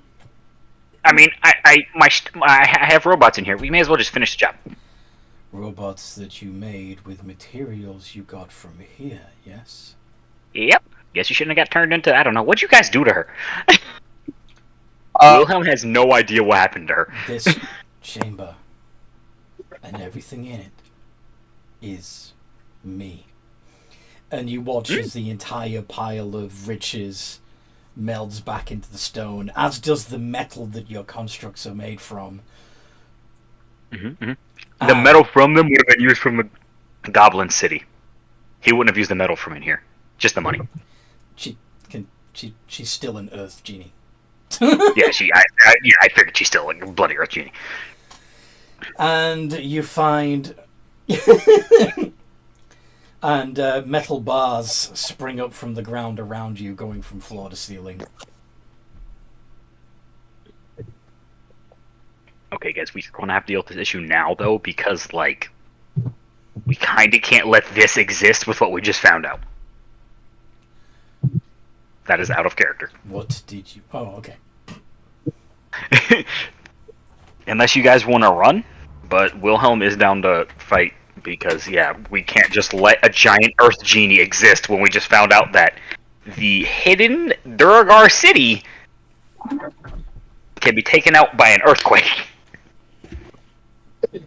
Several Earth elementals pop up around you.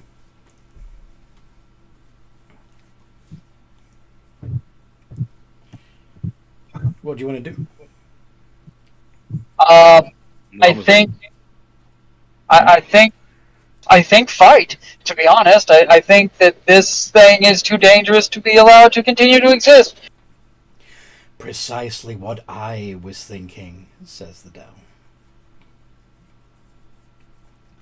What does Wilhelm know about these things? And the ceiling begins to lower. Roll initiative. Do we see a body for this thing, or is it just this thing? So, do we see a body, or is it just like the face talking to us? Just the face talking to you. That's freaky. She's not presented you with a target yet. But you guys all heard what she said, right?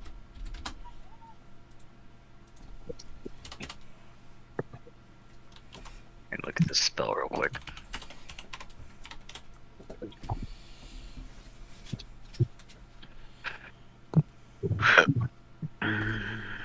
Please load. Please Shush, load. Toby. There. Oh, okay. Oh. So we've got everybody. Yes. So, first of all, it is Genrilla on 22, and then Gwyn, and then Curie, and then Wilhelm. Linda. Wilhelm holding down the rear like a champ. Wilhelm on 11, and the Earth Elementals on 5. Genrilla. So the Earth Elementals, by the way, are outside the cage. You're in a cage. What are you gonna do? I guess, because I can't think of anything better to do, I'm gonna try to break the freaking cage. Okay.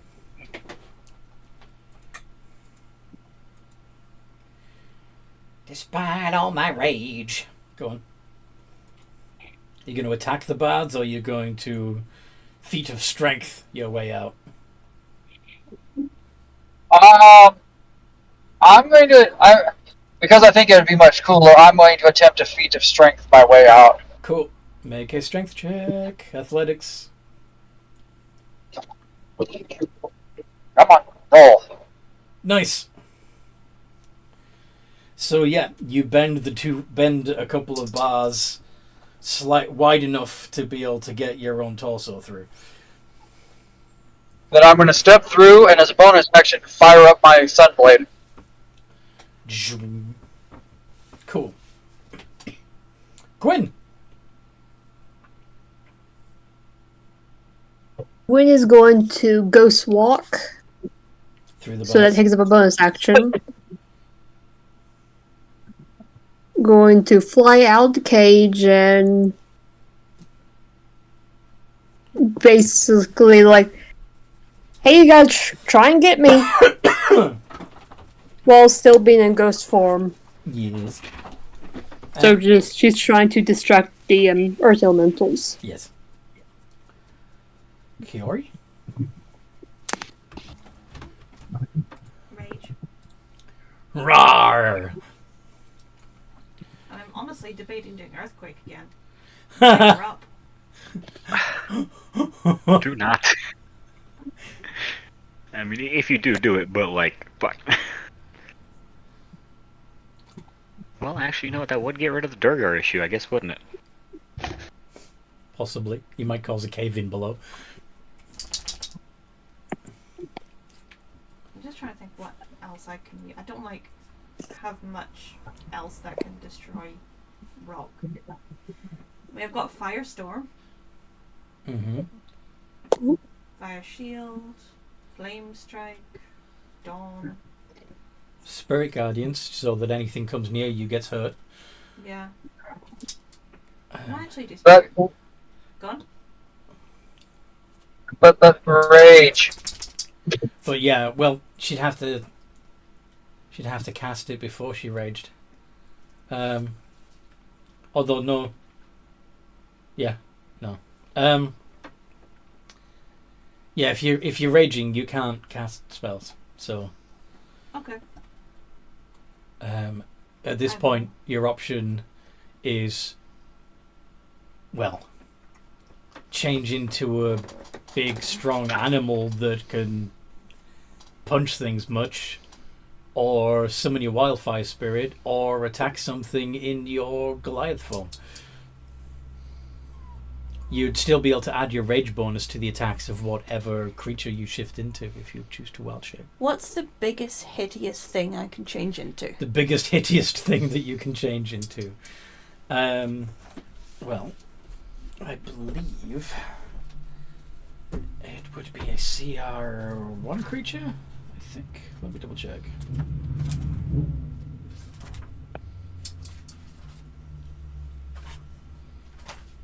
Yeah, CR1. So, that would include.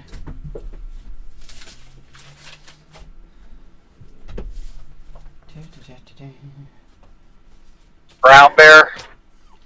Yeah, the brown bear, absolutely. The dire wolf. The death dog. Oh, death dog's a monstrosity, not a beast. Never mind.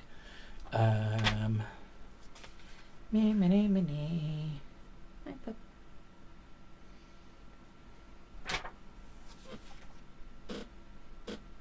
Giant eagle.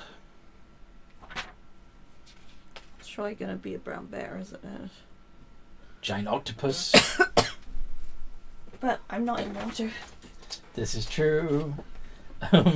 Giant toad. Giant toads are fun. Giant spider. Do you know why giant toads are fun? They do poison damage. They do swallow. Can't exactly swallow a stone. You can swallow the earth elementals. Oh, you've got them. Although it's medium and smaller, and they're not. They're large. Lion is a CR1. Yeah, I could do lion. And Gummy eyes, bud. you want to do a lion? All right. Yeah. An upright, like Raging lion. anthropomorphic lion. Okay, so as a lion, you've got keen smell, which gives you advantage on perception checks that rely on smell. Pack tactics, as long as you're within 5 feet of one of the other two guys, Excuse me. you'll have advantage on the attacks without the whole downside of the of your reckless attack. And you've got a pounce if you move at least 20 feet straight towards a creature and then hit with a claw attack. The target must succeed on a strength save or be knocked prone, and once they're prone, you can make a bite attack as a bonus action. You've got a running leap as well, and a bite and claw. So Let's do that then. So you, so your bonus action this turn is raging, and your action is turning into a lion. Yeah. Cool. And you're then gonna hop through the gap in the bars that Generilla made. Yep. Cool. Because it's probably actually easier for you to fit in lion form. And then it's the Dao. And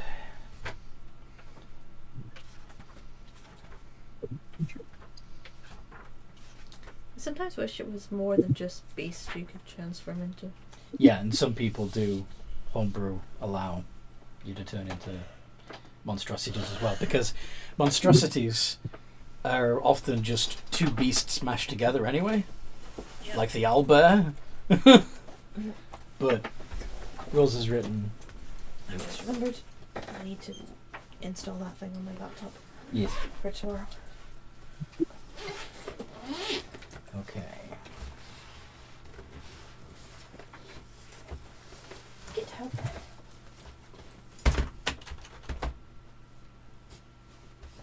So let's see.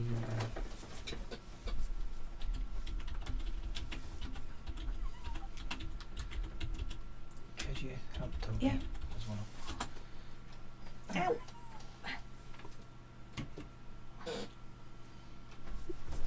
Okay, buddy. Wood. Get out.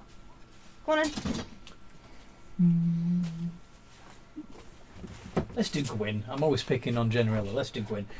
Wisdom save, please. Is she casting a spell? The Dao is trying to cast a spell, but you don't see any. It's innate spell casting, so there's no. Dang, I can't cast a spell. Sorry, Gwen. No, it's okay. Wisdom. A9.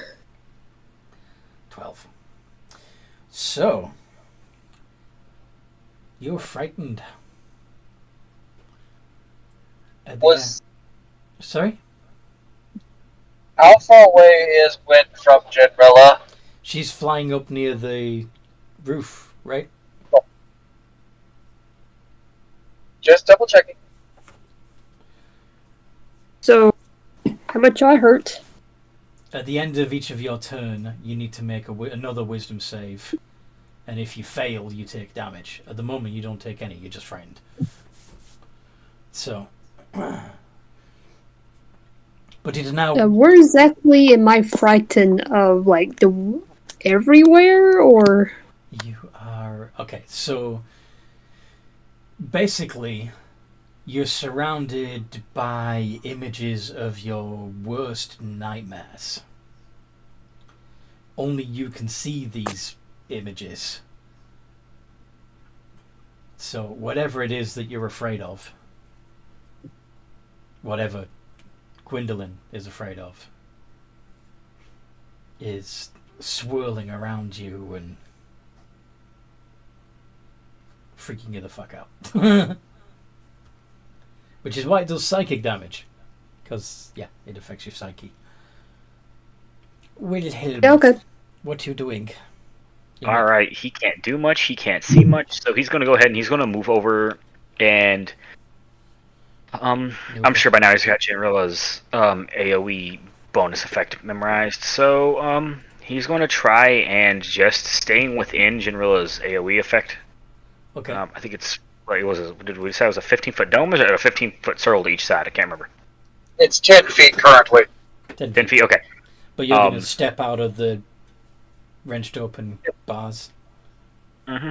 And he's going to just kind of like fly like just 10 feet above, so he's still in range of it, but he's not like on the ground. And, you know what? Since they haven't taken damage, my Toll the Dead, which is my usual go-to, isn't as powerful. So, we're going to go with option number 2. I am going to hit him with a little bit of Eldritch Blast. Okay. Yeah, we did 20 plus, I believe it's 9. Let me double check that real quick for charisma spells. Yep, 9. Eldritch Blast against an elemental or against the face? Yep. Oh, you know what? Yeah, you know what? He'll do it against the face. Alright. Roll to hit. How many elementals are there first? 5. Holy shiza. Yeah, he'll hit the face. Fuck, that's a lot of elementals. Those all hit. How much damage? Okay. It's 1d10 for each one, right? 1d10 plus charisma modifier. No. Unless you have the one thing, yeah, it'd be 1d10. 1d10. Alright, cool. Man, this is... God, Toll the Dead. So much better, guys. Take Toll the Dead. Recommend it. 23. 23. And I have no bonus action spells, so yeah, he's just gonna... Hold on. Okay. So... The elementals, funnily enough, swing their fists at you and do no damage to any of you because they only do bludgeoning damage. Well, the only one who can get hurt by them is Kiori. So let's have at least one of them attack Kiori. She's AFK at the moment, but I'll tell her what happens when she gets back. I think even only the 18 hits her lion. Yeah, her AC is 18, so... Ow. Sorry. Hello. No, that's my fault. I walked into the chair. God, this is hilarious. So, Kiori takes 12 points of damage to an earth elemental punching her in the face. 12, you said? 12. Is that half because of rage? That is. Very cool. It is indeed half because of... Yes. Because it's bludgeoning damage. And at the top of the round, the iron bars disappear because there's no point in keeping them there since you've all managed to circumvent that little obstacle. However, stalactites grow from the ceiling, and the ceiling itself lowers another 5 feet. General, what do you want to do?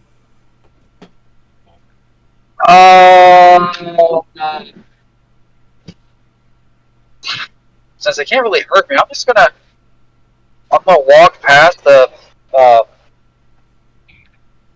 earth elementals to go stab at the face.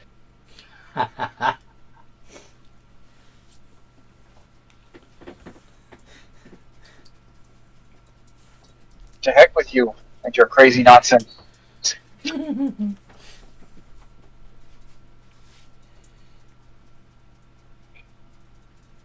How far away is the wall face is on?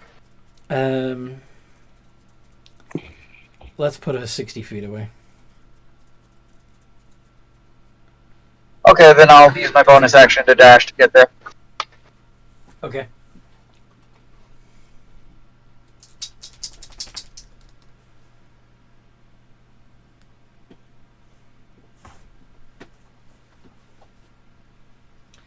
Holy shit. Yeah, all of those hit.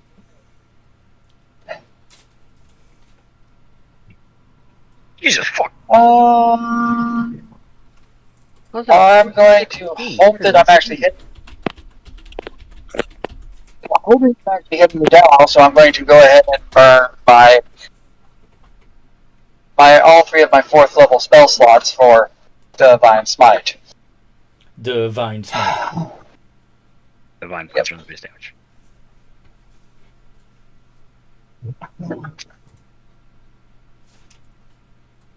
$33 plus 46 sneak attack damage plus hold on 5 and 15.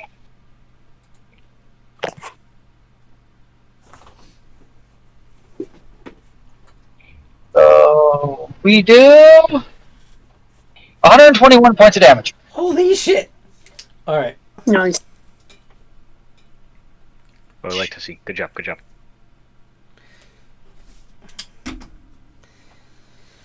Okay then. I'm sorry, she's Yeah. not playing. Gwyn. You're still being spooky, but you're also frightened. So you can't move towards the face. Because you're frightened. And... Alright. Okay. And if I would have Solid. disadvantage, correct? Sorry, what? If I try to shoot at her, I would have disadvantage, correct? Yes. Okay, then I will then. That's working okay, good. Okay, I'll go out of ghost form since I Mm-hmm. guess I can't attack in my ghost form. So I'll just shoot at the Earth Elementals as attacking Curie. Okay. Disadvantage.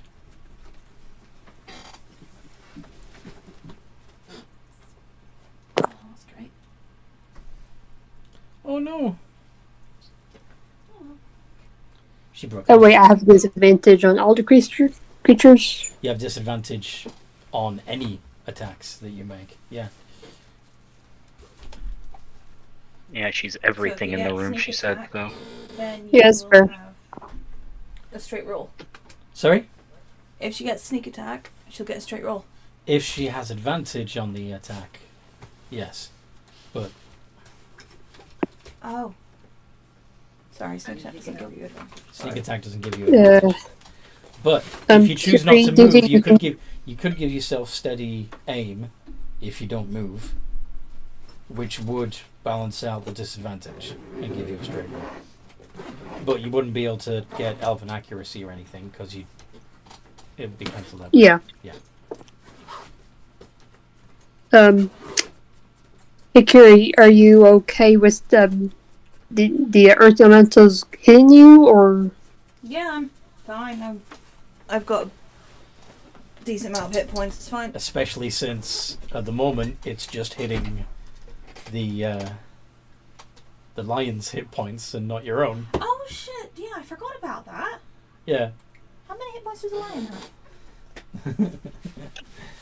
Okay, I just want to ask because I feel like we have to beat up this Earth enemy first. Line has 26, so you can afford to lose another 14 hit points before you yourself take any damage at all. Cool.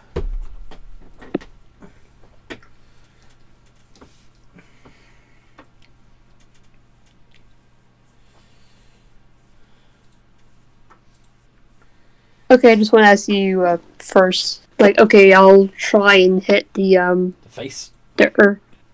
try to hit the face, and I'll also do sharpshooter. Mm-hmm. Let's go. Let's go. Okay. Okay. So only the 19 hits. Okay.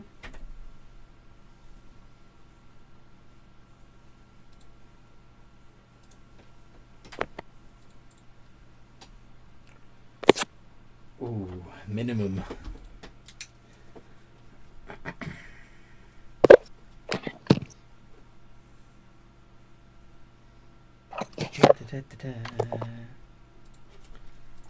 Okay.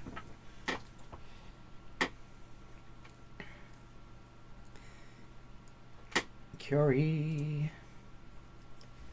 You are lion. You are facing an earth elemental.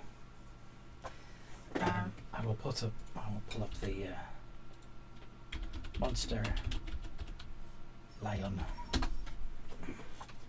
So, if you do your bite attack, you can do so advantage if one of your allies happens to be within 5 feet of you.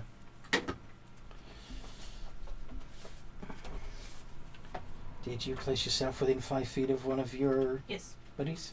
Of Generilla, for example? Mm-hmm. Okay.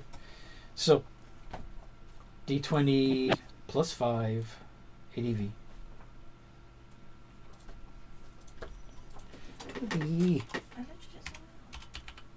D20 plus 5. ADV.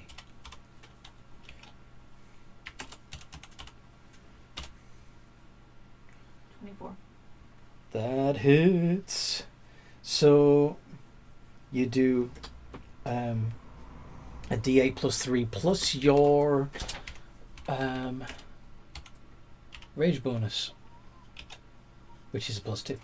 So 1d8 plus 5. Huh, 6 points of damage. Toby, for fuck's sake. I can't constantly be petting you. Toby. Hey. What's up, bud? Alright.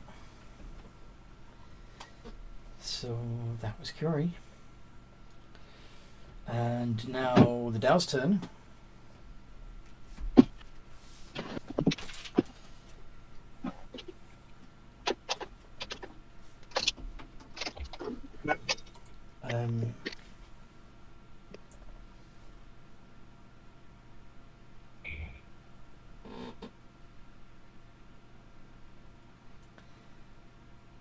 She is going to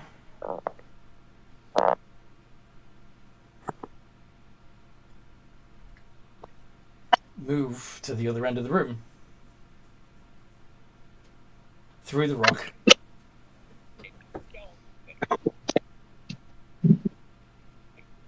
Guessing this movement type does not provoke op attacks. Doesn't say it doesn't, actually. So yeah, by all means try and give her an op attack as she's moving into the stone. Would that be me as well? You're not within 5. Oh, actually. I'm within 5 feet of Generilla. Oh, but Generilla moved to the wall to attack it. Yeah, we'll call it reckless instead. Okay.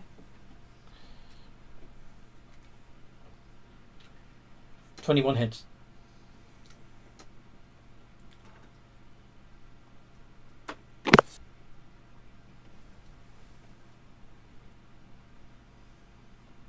I'm not pumping any.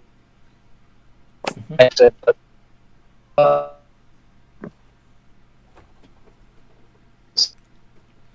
29. Still pretty respectable. All right. And she... You don't have Sentinel yet, do you? No, I don't. Jolly good. So she melds into the stone, moves through the floor, and appears in the opposite wall.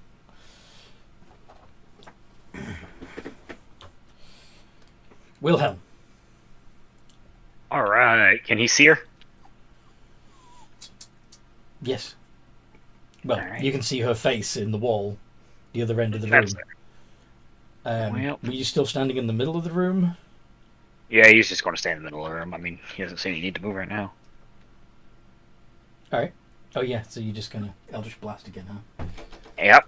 Fair enough. Aw, boy. So wherever she pops up, you're just gonna Eldritch Blast. Yep. You're like, doink, doink. Whack-a-mole. No. I can't see her body. I can't. I've got a plan, but I can't see her body yet. Ooh, only 2 of those hit, but one of them's critical. Alright, so that's 3d10. 3d10. It's 10. 10 points. God, toll the debt. Every little helps. Yeah, every little bit takes away. Holy crap! take No, a I had a couple- different plan. Oh no. Oh well, that's okay. What was your other plan?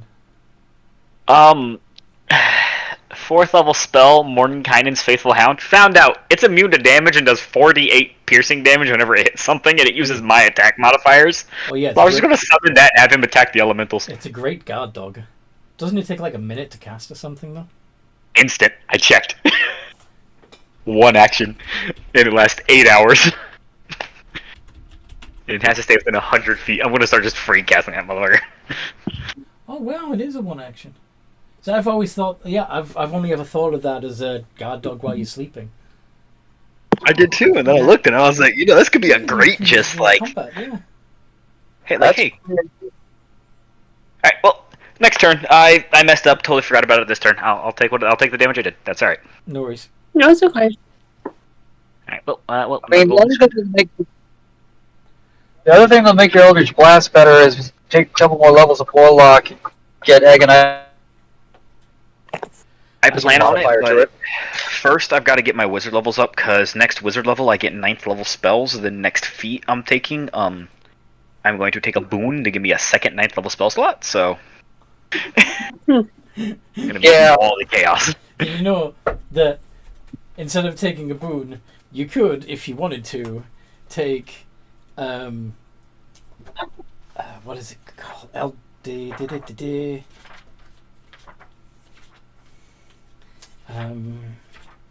Where is it? Fuck. Eldritch Adept. What's that one do again? I think I remember someone telling me about that one, but I just don't remember. Increases 1 point of either intelligence, wisdom, or charisma. Oh no, it doesn't do that. But you choose one of those as your spellcasting.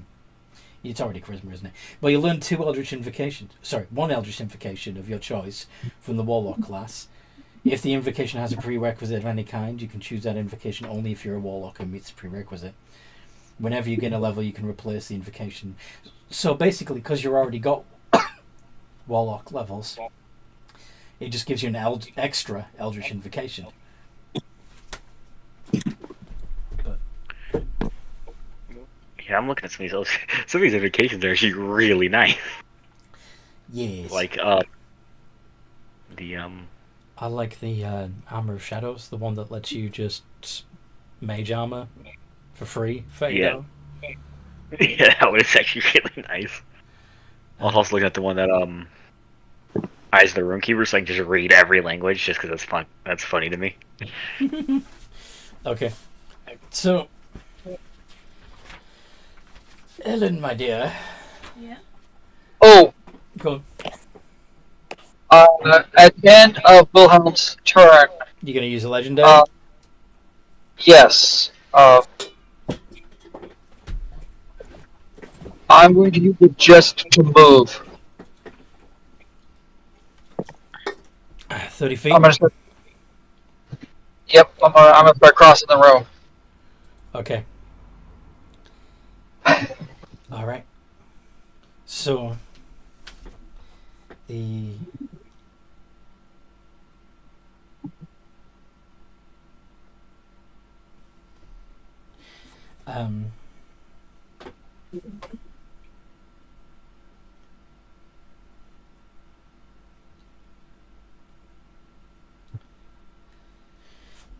Earth Elementals start attacking. Of course, the ones that are punching Genrilla aren't doing anything, aren't able to hurt her. The ones punching Wilhelm aren't hurting him.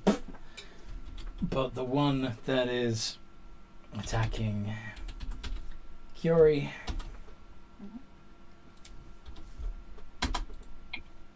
Ah, poop.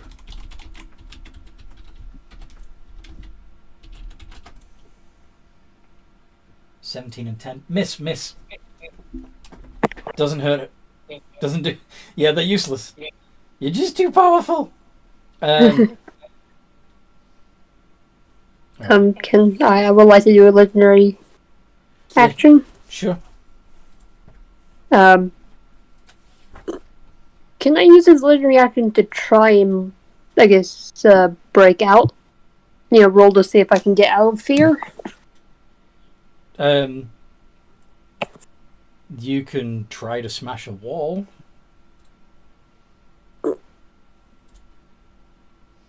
Okay, yeah, I thought there was like a roll to do. Well, it's a completely closed chamber. There is no door in or out of it. I think Gwen meant to break the fear. Oh, actually, yeah, at the end of your turn, you should have done a wisdom save.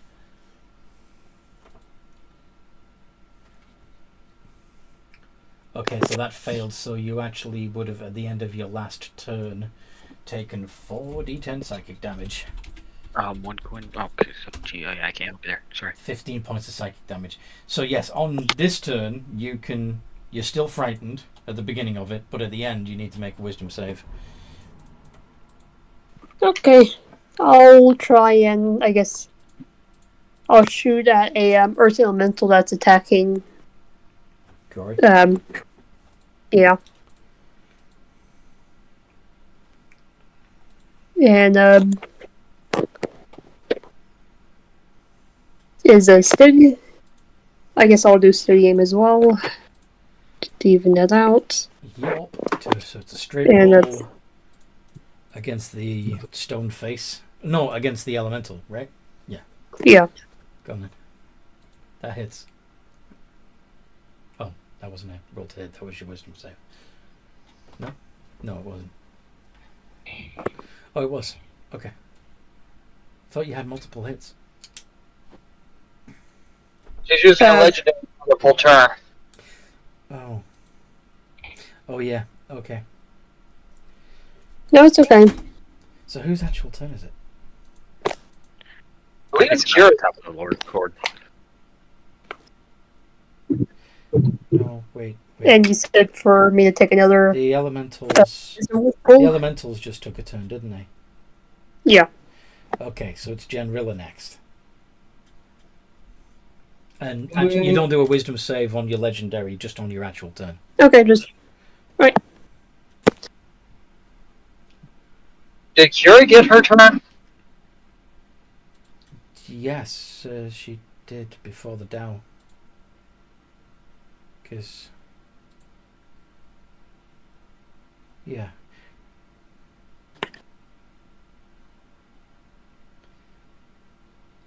Yeah, it's Genrilla's turn. Okay, just, oh, how big is this stupid room? You're about 90 feet from her new face.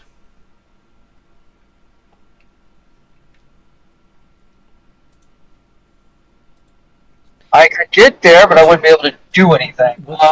Genrilla, what's your passive history?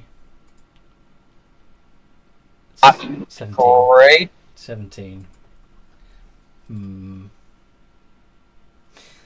You do remember that she said this entire room is me, right? Okay, so I'm just going to turn around and move the 30 feet back and whack the wall some more. Okay. Because if the whole room is her, then anywhere I hit would be hitting her, Yes. theoretically. Including the floor. Yes.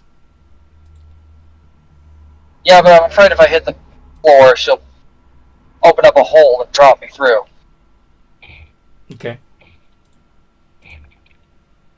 Weird. Okay.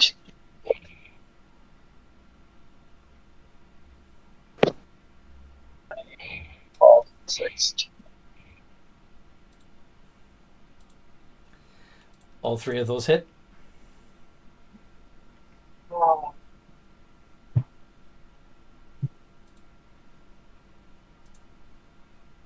Die, crazy thing. Die. Die, die, die, my Oh, darling.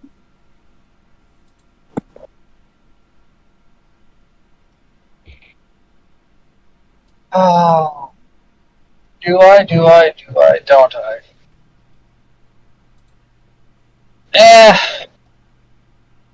Two 5th level spell slots, one 3rd level spell slot.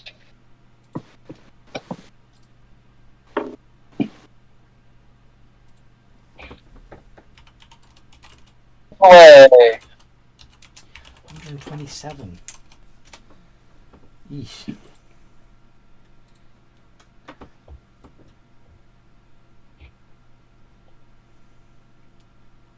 That is strictly from the paladin. That is 248 points of damage. So, I forgot because before your turn, all of that confusion. The ceiling has dropped another 5 feet. The tips of the spikes are basically 8 feet from the floor. So, understandably, Jenrilla would have been pushed down with this. Sorry, not Jenrilla. Gwyn would have been pushed down as the ceiling came down. Then it's not really piercing you yet. It's just pushing you out of the way.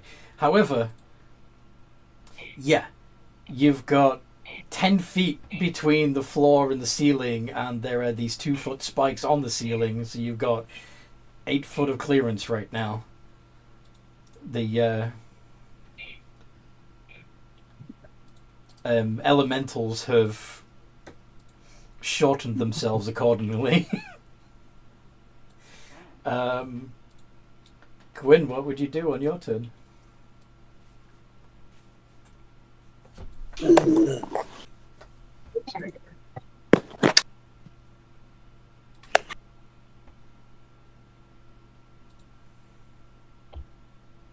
This entire room is her. So that would mean Fight the Quinn ceiling. is going to close her eyes and just shoot at the ground. Alright. Roll to hit with advantage. You can no longer see the source of your fear.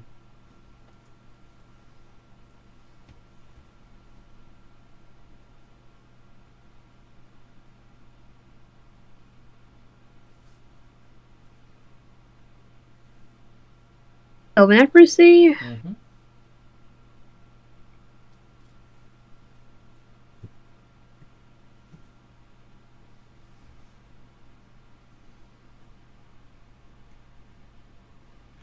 $19 and 19 both hit. How much damage do you do?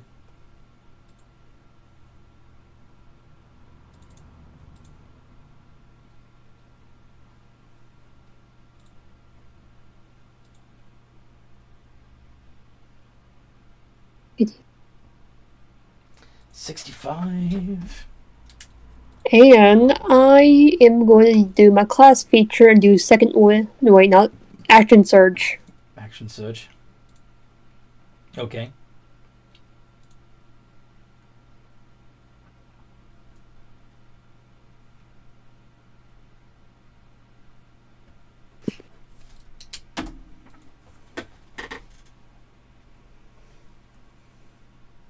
And shoot again. Yeah, I'm just trying to remember, just one more one more shoot, or You get your full amount of attacks. You basically take a second turn. okay. Mm-hmm.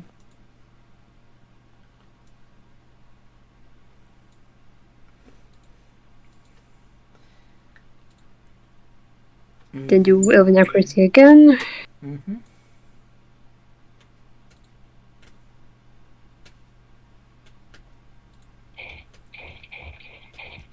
Only one hit. Okay.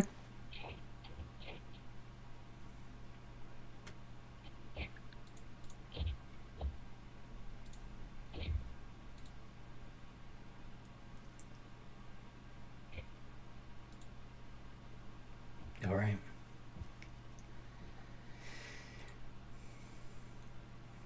You feel the fear pass from you, and you hear the earth elementals collapse. Corey, you're looking at a pile of stones. Okay. What do you do? Do you stay lion form, or do you... Is the ceiling still coming down? Doesn't appear to be. Looks like it stopped.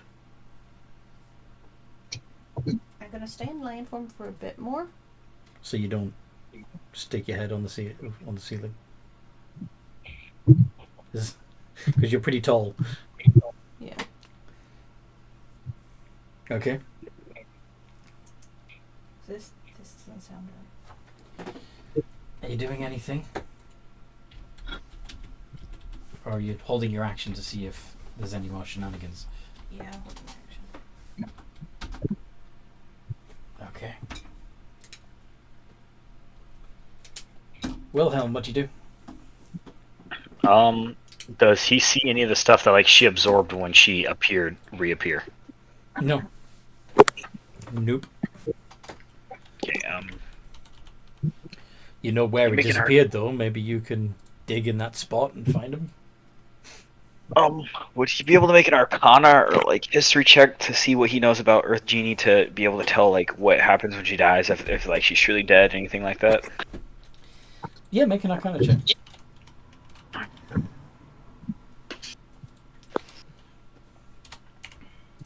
$38. Yeah, when an elemental dies, they return to the elemental plane that they came from. So, in her case, she'd return to the plane of Earth. Okay, and he's like certain she's just like gone. For now, you don't see any more faces in the walls. The ceiling stopped moving. The stalactites are still. Basically, everything that she made that wasn't controlling directly is still in the shape that it was. It's just no longer moving. And so, like I said, the earth elementals have collapsed back into the earth, but the room has remained in the shape it was, and the treasure hasn't come back. He's not super stressed, but I mean, he is stressed about the treasure because like money, but like, he's just gonna have to accept it. He's still got a whole bunch stashed. He's more concerned about his robots. He's gonna fly over and just see if he can feel their. I don't even know. He'll go over there and he'll wait. He's gonna contemplate. Okay. Ceiling doesn't move. Generilla, what do you do?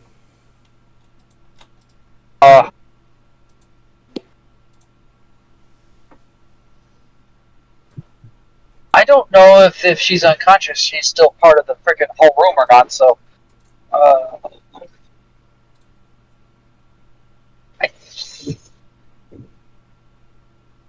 gonna look like a fool, probably. I'm probably just going to stab the hell out of the wall with an energy sword. Go on then.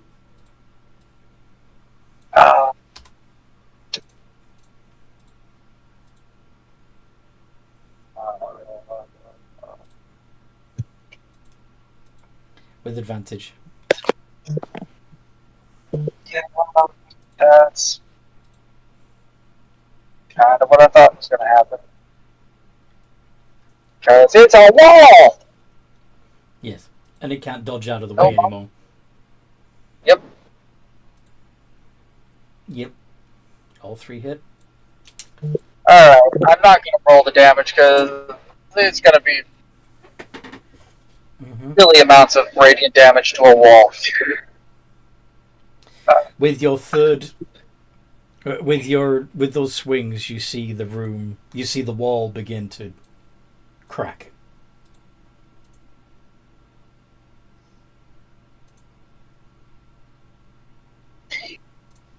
interesting. Okay. But that's my turn, and I'm gonna Gwen, what do you do? I'm picking my arrows. Okay. Curie? I've seen that it's breaking up this room. Yes. Yeah, you see. Yeah, you would all have heard. I mean, stone doesn't crack quietly. So if I were to, like,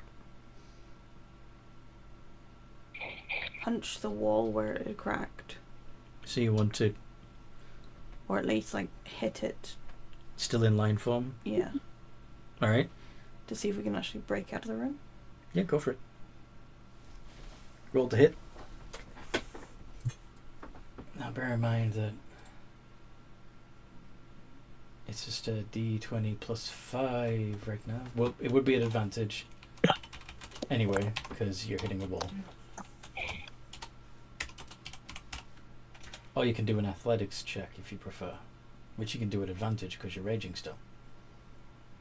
But a 24 hits. Okay.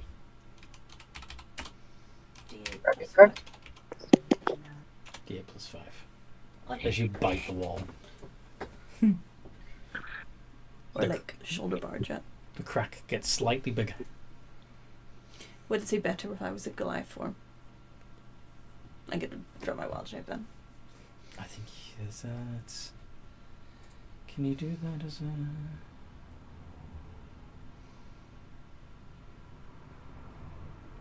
Nah, fine. Yeah, no worries. And Wilhelm, what do you do?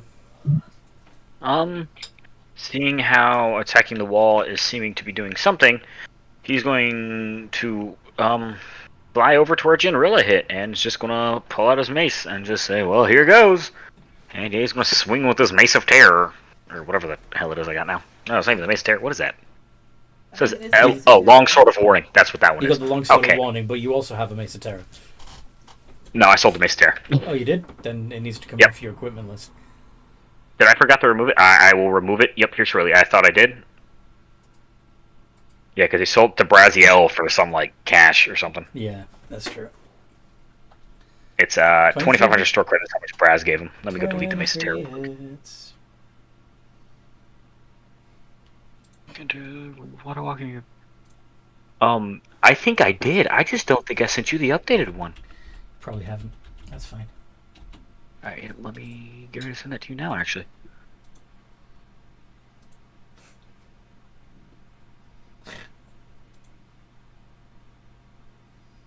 Save that. I thought I did. Normally I'm really good about making sure I send you the spares. I check like 4 times over. No worries, no worries.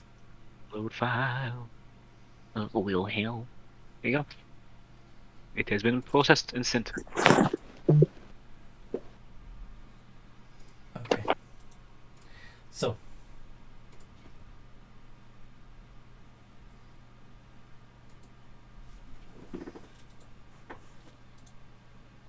What to do with Wilhelm?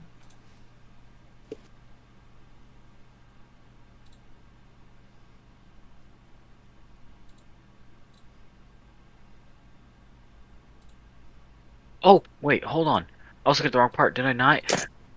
Yep, son of a bee. Yep, it's still there on the one I just sent you too. I just realized where it was. Yep, I was looking at the wrong category. Here, yep. Alright, now I'm sending you that one. It's the same thing, it's just with the Mace of Terror gone. God, I'm an idiot. I looked in the one spot I didn't look. It was literally right there. Anyway, I'll just delete it. I'll just delete the Mace of Terror myself from your character sheet. Okay. Anyway, so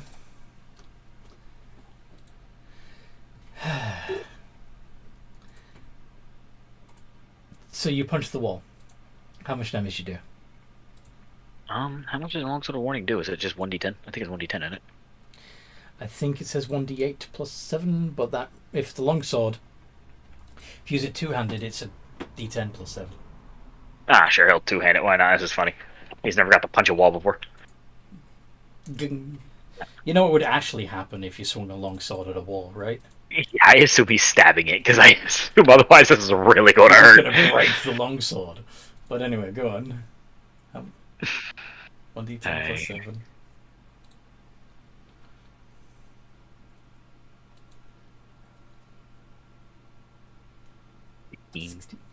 Okay. Crack gets a little bigger. And yeah. Turn passes rack come back. Turn comes back around the Genrilla. I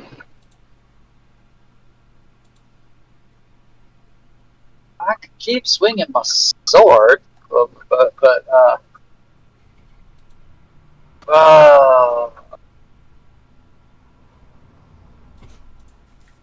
or I could just try to rip the wall apart at this point. Alright.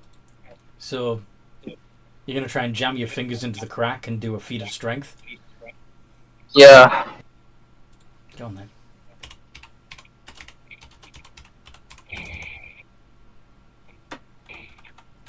.24. Okay. The crack widens and stretches and begins to. You hear and see the crack move across the ceiling, and bits of the ceiling begin coming down. And Gwyn's turn. What do you want to do? Yeah, I'm going to my ghost form, saying, "What are y'all doing?" Wasn't expecting that. Yeah, I'm flying towards y'all. Making sure that Jen is dead. We're just being extra certain. Yes. Kiori, what would you like to do? So it's falling down on us? It's beginning to. Yeah, there's bits of stone from the ceiling beginning to drop. You don't have a total cave in, but are you going to help Genrilla pry that crack wider? Or are you gonna suggest maybe all gating to the Feywild? Or teleport. Or teleport. I can teleport if we need to. Probably best Yeah, to but she knows. teleport now. Yeah, I will say you do know the Feywild. You do know the spot in the Feywild. My teleport is a little bit risky if I don't know the exact spot. I don't think you have teleport, do you? I've got gate, but You've got gate, but thinking not teleport. that Wilhelm could teleport us. Yeah, but that depends on him knowing your shop. Okay. Well, he may be a little off target. But Yeah, that's the thing is the teleport's a little risque because I have to be certain. Is there a teleportation circle at your shop? Are you guys familiar with any teleportation circles in City of Gate? Probably not. There's only one that I can think of that Wilhelm may know, but he may be upset if we use it. Who may be upset if you use it? As I assume Braziel has a teleportation circle. The only one I could possibly think of that Wilhelm would know. Do you actually know the sigil sequence to it? That would be up to whether or not Braziel told him when he was training him to be his apprentice. Oh.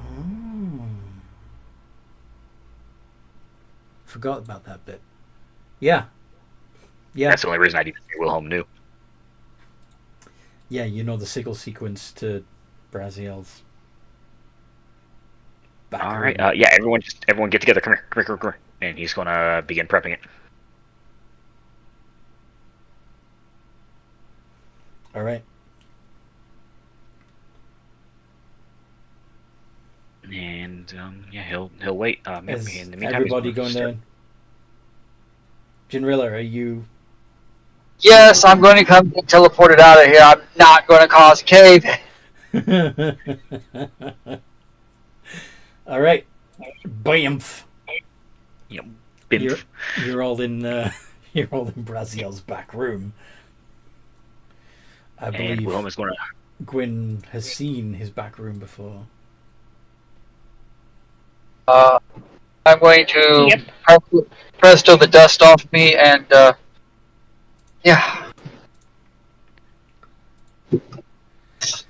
Braziel Wilhelm is going says, "What the fuck are you all doing here?"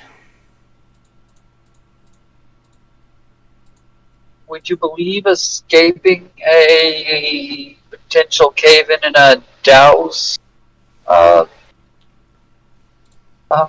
home? Given that you don't lie, of course I'd believe you.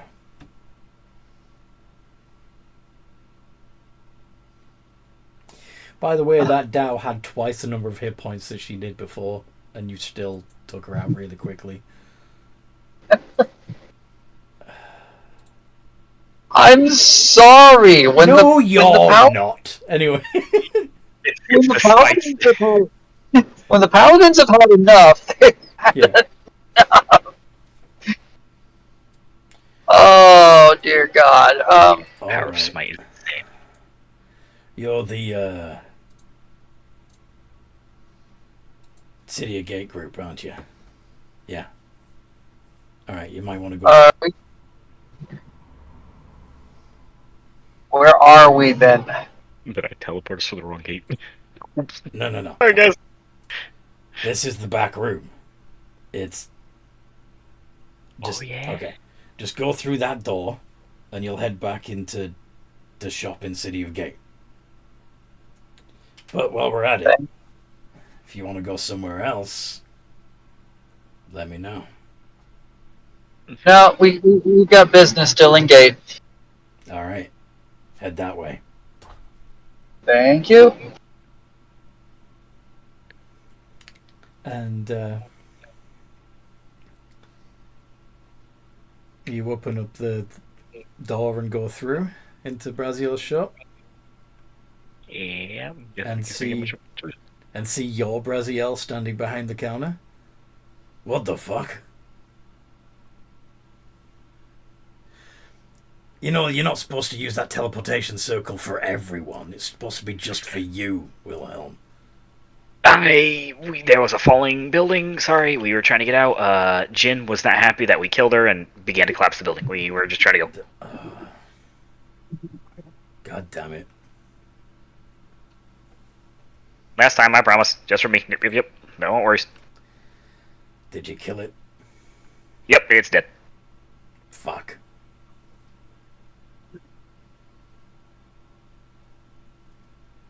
Do you mind me asking why you're so upset?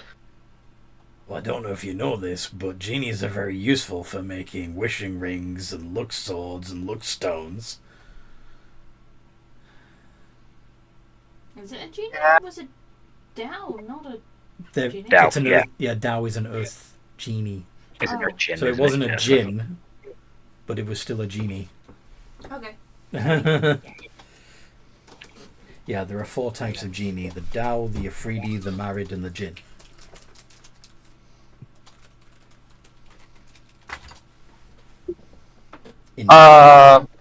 Sorry, she was trying to squish us with her home, so we liked living. It's overrated, trust me.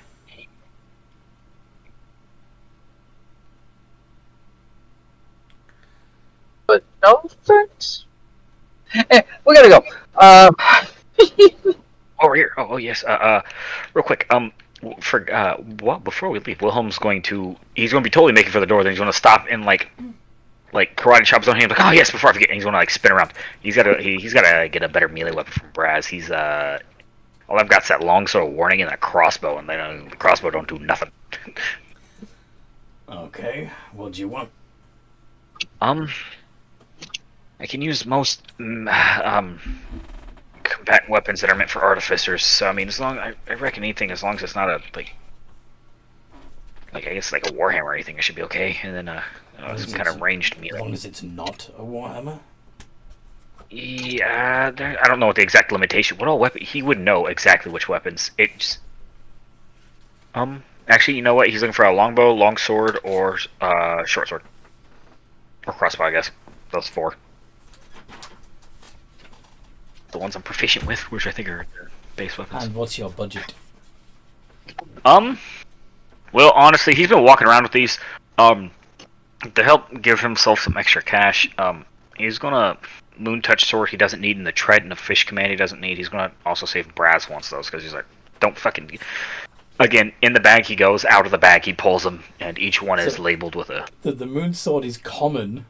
Trident of fish command is uncommon. You're not gonna get much for Yeah, this.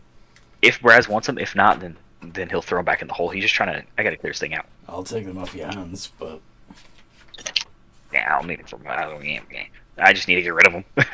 fair. So, how good of a longsword do you want? I've got limited funds, but I've got enough platinum in this chest that I actually don't know the exact amount. So, I don't know. +2, I guess. I don't know. What kind of longswords are there here? One second, let me go look. I've got a really nice one here, and he shows you a sword with a dark steel handle and a red blade. Ooh, what is that? What's your arcana again? 29 passively. This is a Vorpal sword. How much for that one? Oh, don't worry about that. I'll take it out of your contract. Oh, wow, well, you said it's a void. That's the one that, like, Nat 20 auto behead something, right? Yeah. I'm not going crazy. That's right. Okay, that's what I thought. I'm like, wait a minute. That's the get doinked off with the head one. Okay, yeah, wow. Ooh, wow, okay.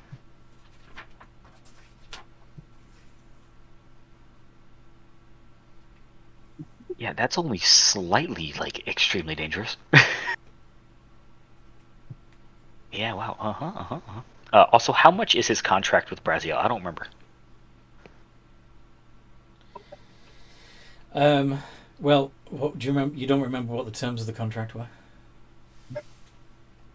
I should have written them down. I don't remember all the way. No, I think I can go back and watch the stream. I think it was just.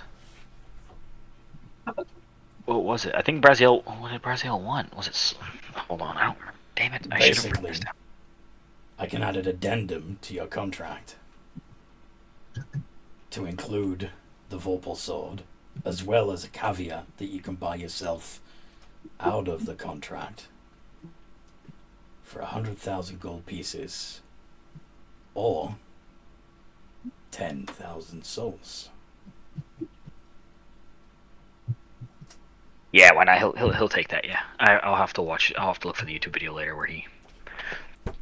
Me. The Vorpal sword is yours. Treat it kindly. Make sure you feed it.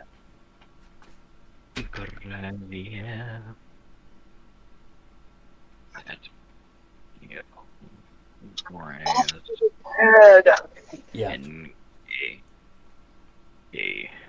cells. Oh, the 100K.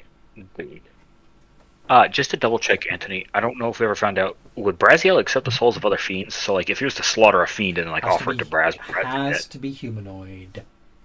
Okay. That's what I thought. I just want to double check. Okay. There is one exception to that. There is another soul that he deems more valuable than humanoid, but... Celestial, right? Actually, that would be pretty good too, but no, I was thinking Fae. Oh, let me say. Oh, okay, perfect, yeah. He really I just likes, wanted to double. he really likes Fae. Especially if you bring them to him alive. Mm-hmm. God, I cannot. Oh my god. I was thinking the other day, I was like, dude, a fighter with a Vorpal longsword would be just so overpowered. What do I get next session? Vorpal longsword. Temptation.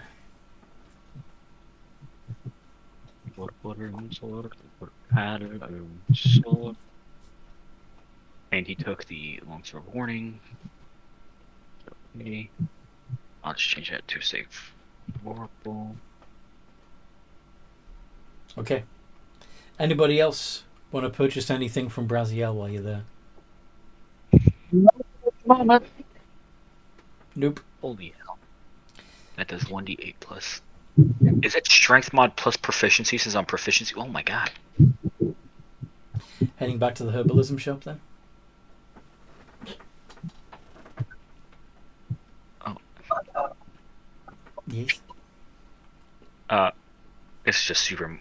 I have the money for out of pocketing this. Can I also just grab like a +2 like crossbow, just like a hand +2 one, crossbow. something. Yeah, like a little hand one, like a light one. And crossbow. Okay. So, that would be a rare.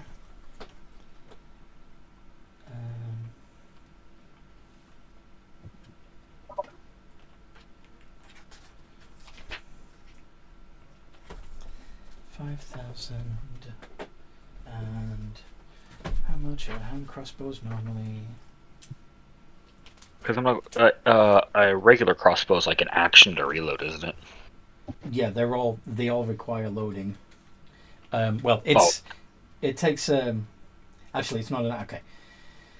Basically, even if you have an extra attack with a crossbow, unless you have an ability that removes the loading property, you have to you can only make one shot with the crossbow because your other attack would be used to reload it. Does that make sense? Even with a light one, it's that same way. Oh yeah. Oh yeah, and you just get a regular crossbow. I didn't realize it was like that with both. I've never used a crossbow. Light before, except crossbow, for hand crossbow, and heavy crossbow all have the loading property. then, yeah, however much that heavy crossbow is, just because I don't want to take up too much time, and I'm just going to throw it in here. Heavy crossbow is 50 gold pieces normally. What about for a +2? So let's call it 5,050 gold pieces total. Okay. He's going to use his 2,500 in-store credit and just get rid of that to cover half the cost of that, and then the rest of it just out of pocket from his platinum reserves that I don't actually know the number of. You find after paying that in that you realize to your horror that you have maybe 50, 60 platinum coins left. Okay, perfect. That's alright. You will just have to be careful. Thankfully, I don't have to buy much on him, because, you said 50 to 60? If you want to take the time to actually count them, but at a glance, I was about to put 55 platinum, just a good even number in the middle. Yeah, sure. Then alright, yep, that's it, yep. Okay. So, is there anywhere in City of Gate that you want to pop into on your way back to the herbalism shop?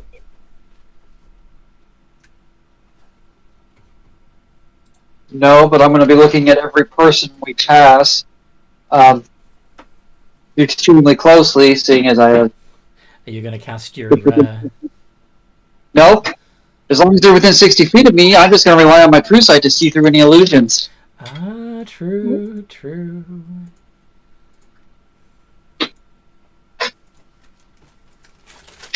I was gonna say, should we maybe go now or tomorrow to meet up with the Helsingers? We don't have anything really to report yet.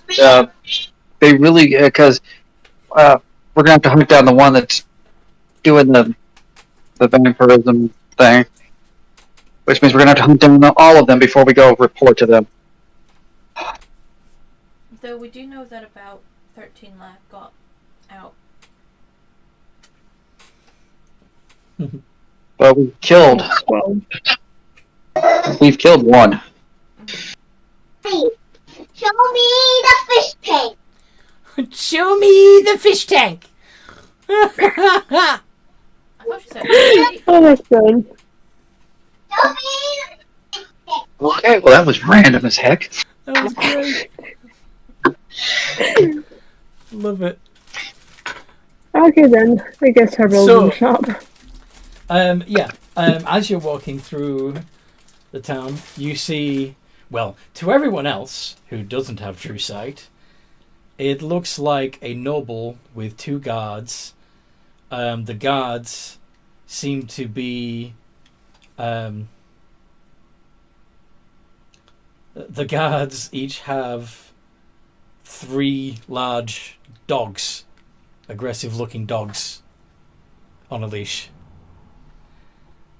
However, to Genrilla, this appears to be a Rakshasa, 2 Cambions, and 6 Hellhounds. Well, there's the rest of them.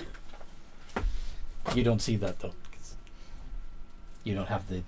I know, but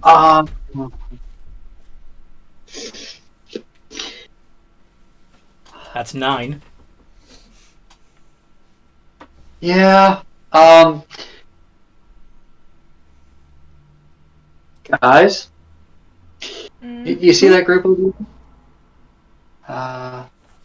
They're more than they appear to be. Which more than meets the eye. Sorry. Uh, well, they definitely kind of qualify as Decepticons. Yes, that is not canon. That's awesome. Oh, dear God.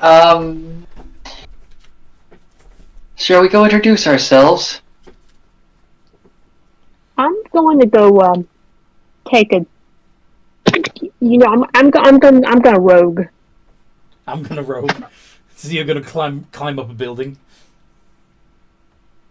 Or fly up? At the fly up a building and you do stealth. Okay. You guys just give me a signal to shoot.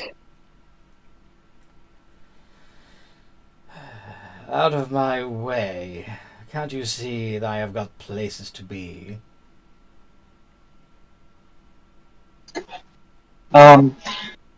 Would one of those places happen to be the 9 Hells?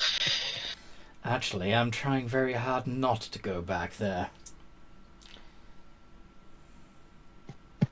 Well, I'm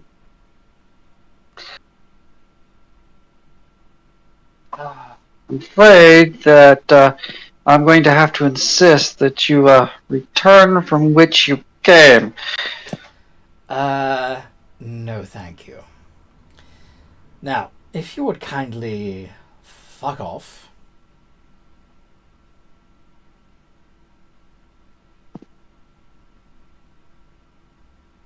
What is it trying to do?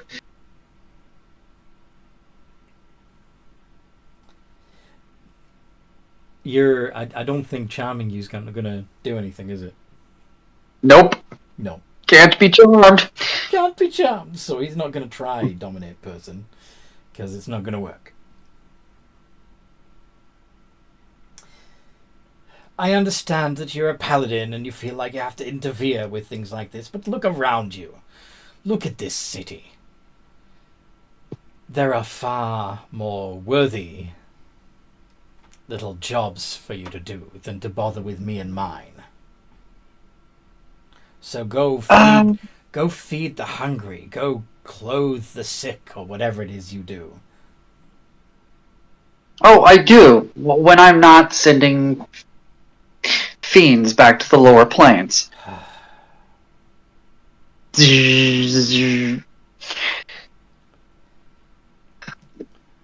Boys, sick 'em. And the dogs are let off the leash. And roll initiative, guys. Sorry, everybody, but I don't Hey, think. Would any of us have been holding an action?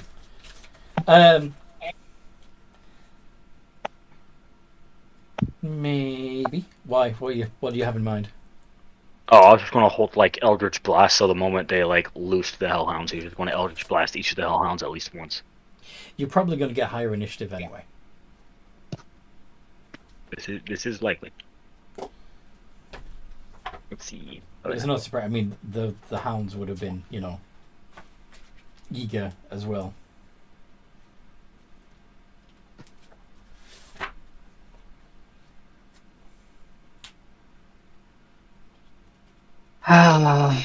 So, This isn't me being a murder hobo. This is me properly playing a paladin.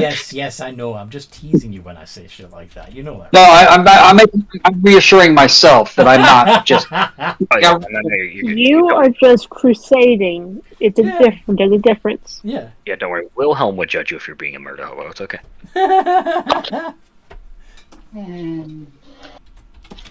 Mostly because he's a neutral aligned wizard that's like, if they're not messing with you, who cares? And Rakshas. We are being up evil, so yeah. What would be the opposite of murder hoboing? Life hoboing? You know.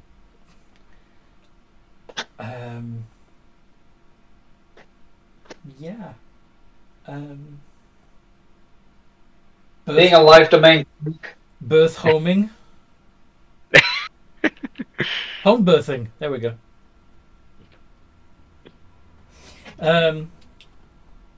Okay, so the highest is Gwyn. With is that your initiative really? 36? No, that's my.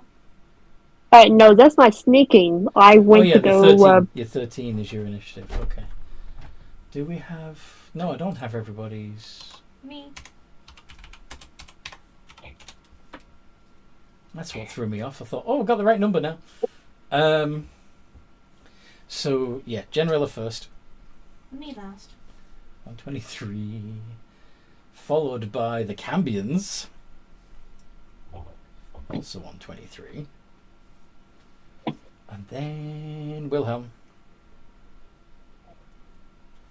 118. Gwyn on 13. The Rakshasa on 9. Curie 6. on 6. And the Hellhounds on 3.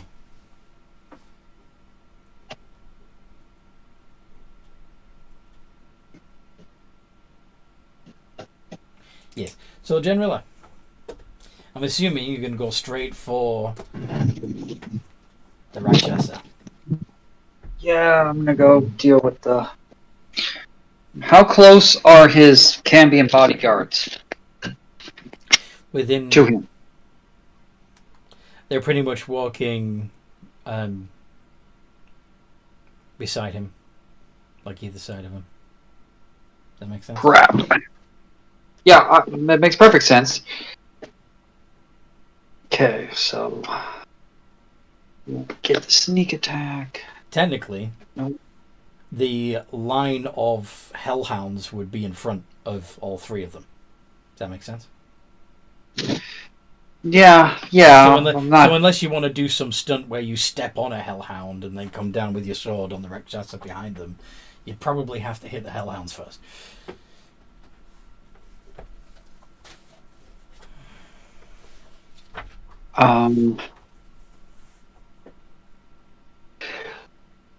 How far away are they? I would imagine that you'd be walking, that especially since he asked you to get out of the way, that you'd be within 10-15 feet of the Hellhounds, and therefore 20 feet to the Rakshasa. Okay. Now, of course, the as big as the Hellhounds are, they're on all fours, so you could fire something over the Hellhound's head, or if you had something with a reach 10, you could reach over the Hellhounds to poke at the Rakshasa. I know, but I wanna try to be. What are you trying to I kind of want to be. I want to be dynamic. So can I back up a couple? Can I back up a little bit and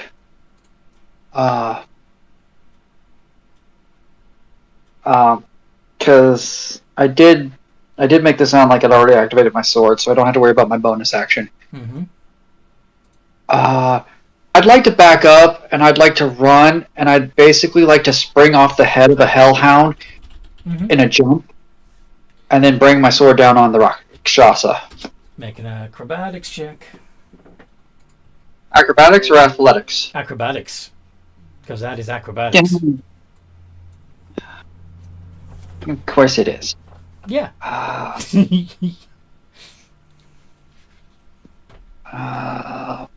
What is my... Yeah, it's not horrible. Not great, but not horrible. If you roll really badly, the hellhound that you're trying to step on is going to bite your ankle. I'm sure it is.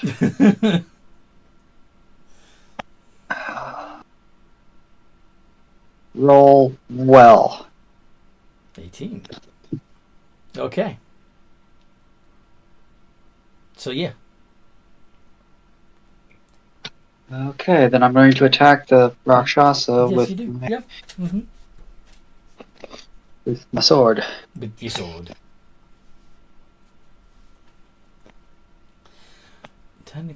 What is your alignment technically? My alignment is lawful. No. You would ask me that when I...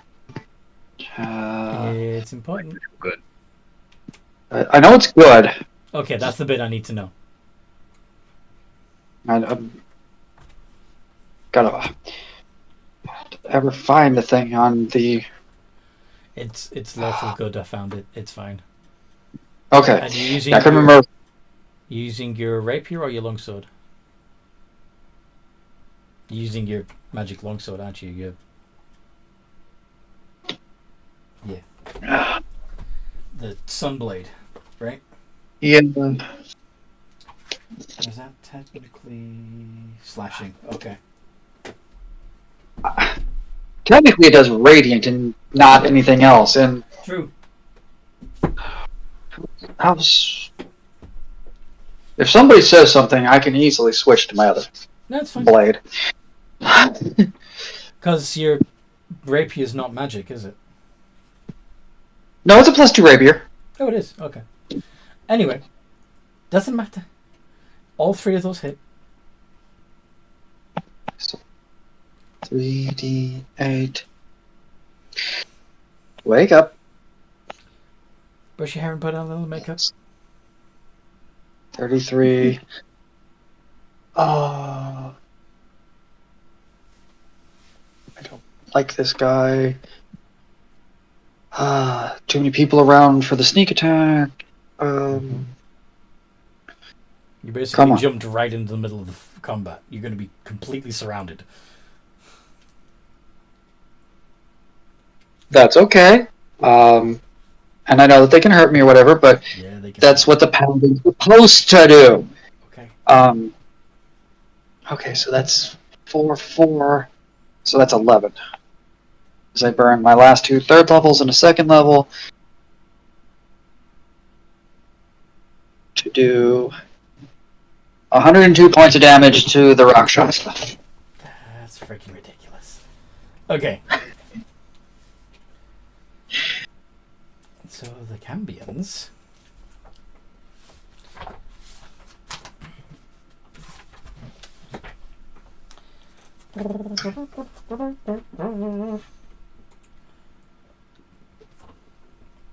Having let go of their leashes,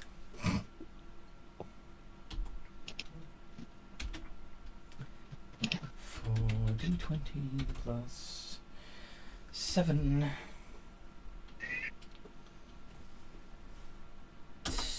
Stab. Only the 23 hits. Yep, I see that. D8 plus 4 plus 1d6 fire. That's 14 points of measly damage. And then it is Wilhelm. So All right.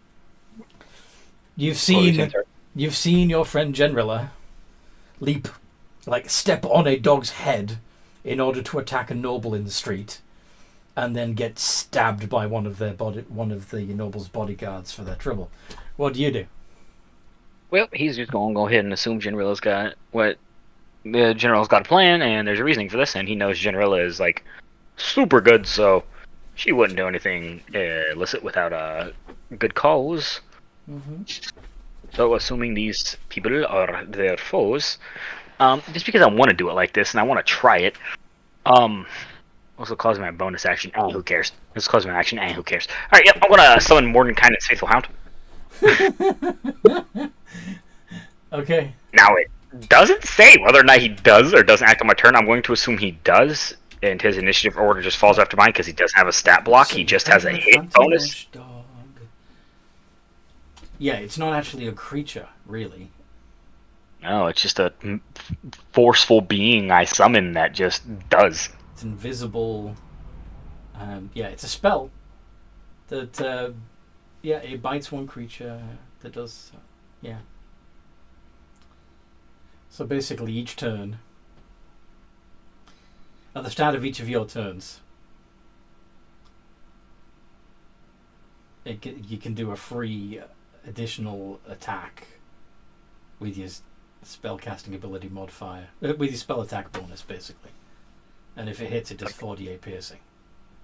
Okay, and it's anything within 30 feet of me, so bonus action is, this does include allies, but I will try to do my best to not pick friends, but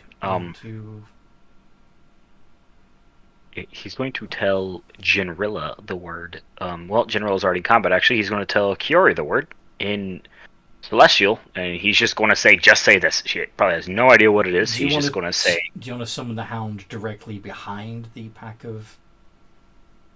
Yeah, actually, yeah. Is it within 30 feet of me? Oh, it is. Mm-hmm. Oh, shiza. You can cast it within 30 feet.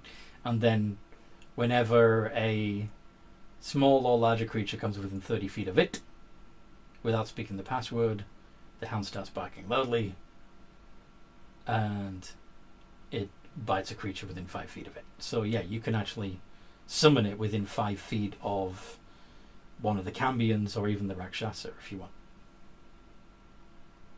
Yeah, why not? He'll do it within 5 feet of the Rakshasa. Okay. Not that he knows what they are, he just knows that they're getting attacked. So yeah, there's suddenly a loud barking from right behind the Rakshasa. Meow! Because he's a tiger. Get it? Anyway. Kitty cat. Kitty cat. Gwyn. You're guessing that was the signal. Okay, how bad is the Rashata looking? Well, given that he's still wearing his disguise to look human, he's not showing much signs of injury at all. Okay then. What do you do? I'll, I guess, stand up from behind place. Yep. And go and shoot with him. advantage. Yep. With the obsidian and the sharpshooter. Magic bow. Let's go. And I'll do Elven Accuracy to see if I can get better than that.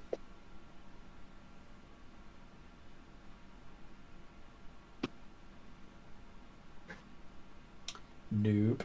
So 21 hits. Only the 21 hits. Okay.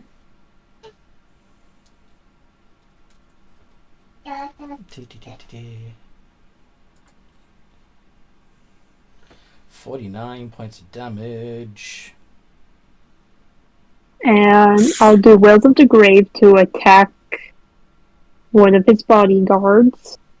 46 against one of the bodyguards. And he'll take...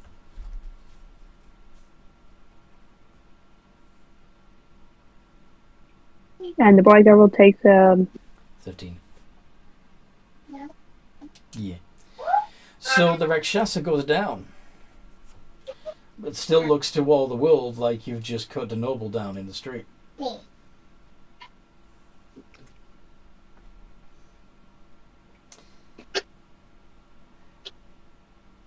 Jinrila? Are you sure that's a Rasha? Are you sure that's a fiend? Yes, I'm sure.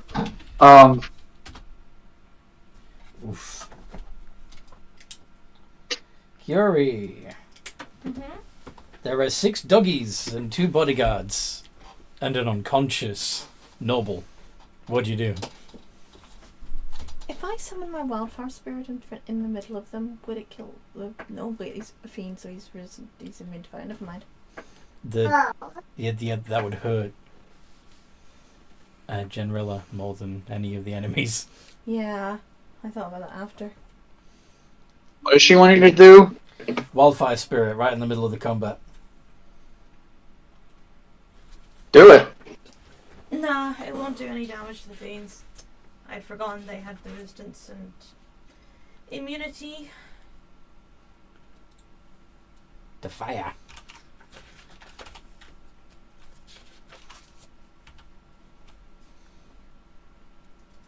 Oh, where's it gone? There you are.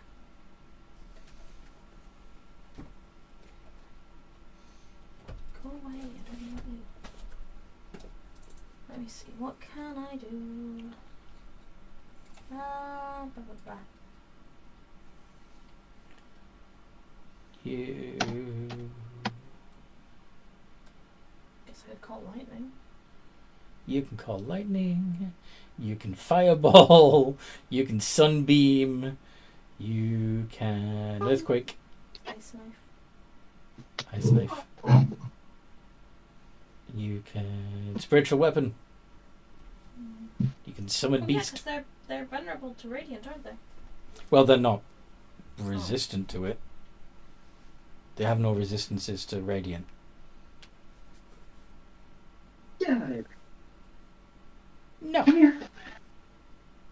Come on. Get out of here. I'll conjure animals. Conjure animals. What animals do you want to conjure? Toads. Over there. Toads. Giant toads. 2 giant toads. 2 giant toads. Okay. And one can nom on the noble. So, giant toads. D20 plus 1, please. For their initiative. The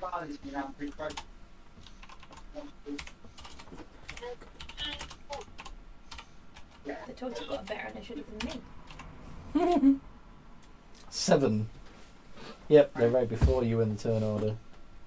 So. Next up is the Hellhounds.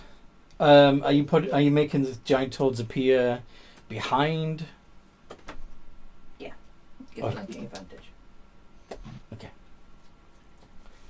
And Hellhounds. So Curie and Wilhelm are still standing in front of the Hellhounds, yes? Wilhelm would have flown about 10, 15 feet up in the air. I forgot to mention that, but yeah. Okay. Well, dogs can look up, so Yeah, I reckon, they probably saw him fly up. Can't really sneak when he's right in front of them. no. So She was in between the microwave stand and the wall. 3 of the Hellhounds breathe fire. Could Curie, Wilhelm, and Genrilla each make a dexterity saving throw, please?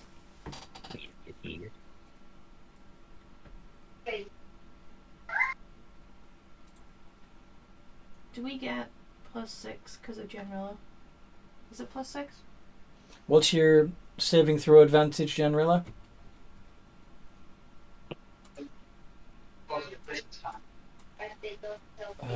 I think it's +5.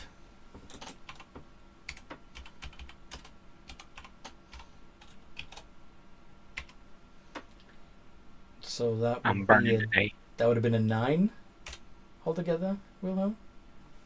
Or is it normally -2?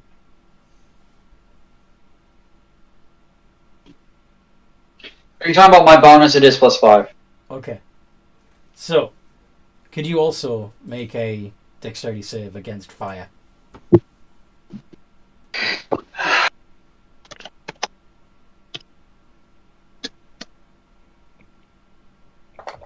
Math real quick. Okay, yeah, that's right. Okay. Yeah, home like Uber failed. I rolled a 1. What the? You got a natural 206 on a D206. I'm sorry. Can we just? I don't want to do like a next, but that's ridiculous. Okay, here. Let's do that right. Let's try that again. I think we should appreciate that like it's a natural 20. I mean, how often do you see someone roll a natural 206 out of 206 numbers? Yeah, that's impressive. Okay, so Kiori and well, I'll do it one at a time because technically it was 3 different hellhounds that did this. So Wilhelm takes 66, 28 points of fire damage. Kiori, Mm-hmm. you passed, so you're taking 11 points of fire damage. You said Wilhelm took 66? 28. 28. Oh, 28? Oh, wow, okay. So 6d6. Anthony. Yeah. Rogue. Evasion. I take 0. Fine. Excuse me, over the roll. Alright, and then the other 3 hellhounds are going to bite the same 3 targets. So first of all, d20 plus 5 against Wilhelm. That's a miss. Oh, but pack tactics.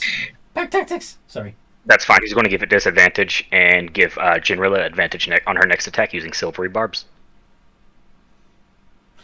I should see what the other roll is then. Actually, a 2. Yeah, it didn't pass anyway. So you only get to use silvery barbs if they succeed on the d20 roll. Oh, it's only if they succeed? I thought you could like do it before they roll. Okay, never mind. Let me double check, but I'm pretty sure. I've never used silver. This is the like 3rd time I've used it, so I just want to make sure. Yeah. So when you see a creature within 60 of yourself, when you see a creature within 60 feet of yourself succeed on an attack roll, ability check, or saving throw. So it didn't succeed, so you can't use silver barbs. Sorry. But that does mean No, that's okay. I wasn't sure how that worked. I thought you could just do it for any roll. I didn't know it had to succeed. That is actually good to know. Yeah, it's not quite as OP as people think it is. I saw on. Yeah, let's go for General. 12 new. And Fury. 21. So Curie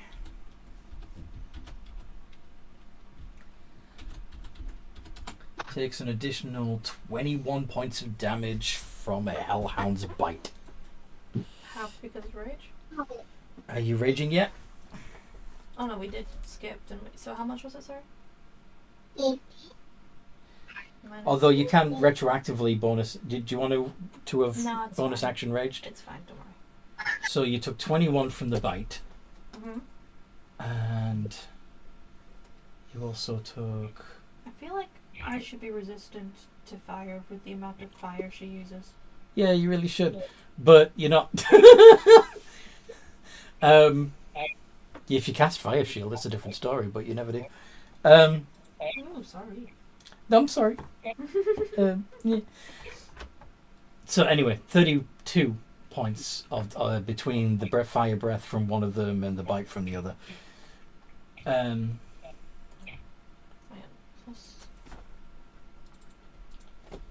Top of the round. How much total, sorry? 32.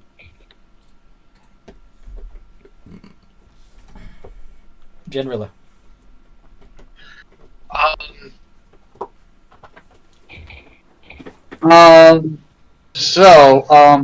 going to make 3 different attacks on 3 different. I'm going to make 1 attack on 3 different targets.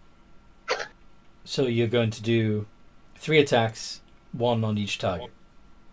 Are you going to? Yes. So Cambion, Hellhound, or Hellhound. Rakshas and Cambion. The Rakshas is already down. But he's not gone. I want them dead. Alright. Roll to hit. I want him gone.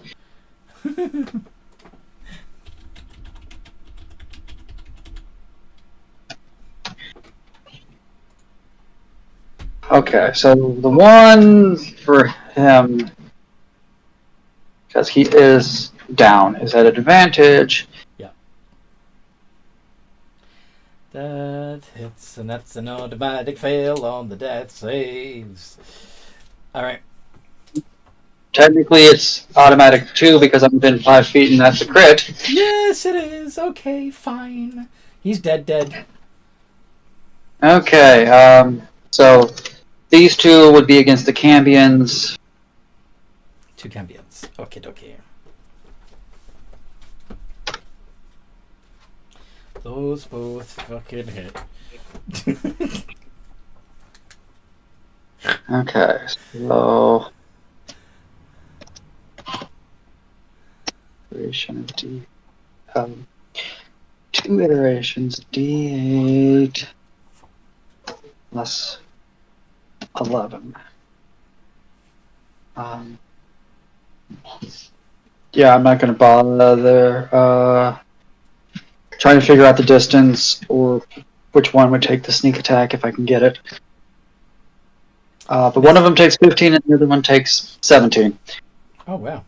Not what I expected. I thought you were going to do a lot more damage. Well, I'm not putting any smites in because I'm starting to run low, and like I said, I didn't want to deal with the distance for the sneak attack.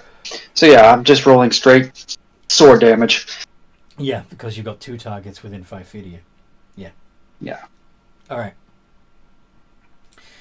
One of them had already taken some, so yeah. Okay. The Cambions are going to try and stick you with spears again.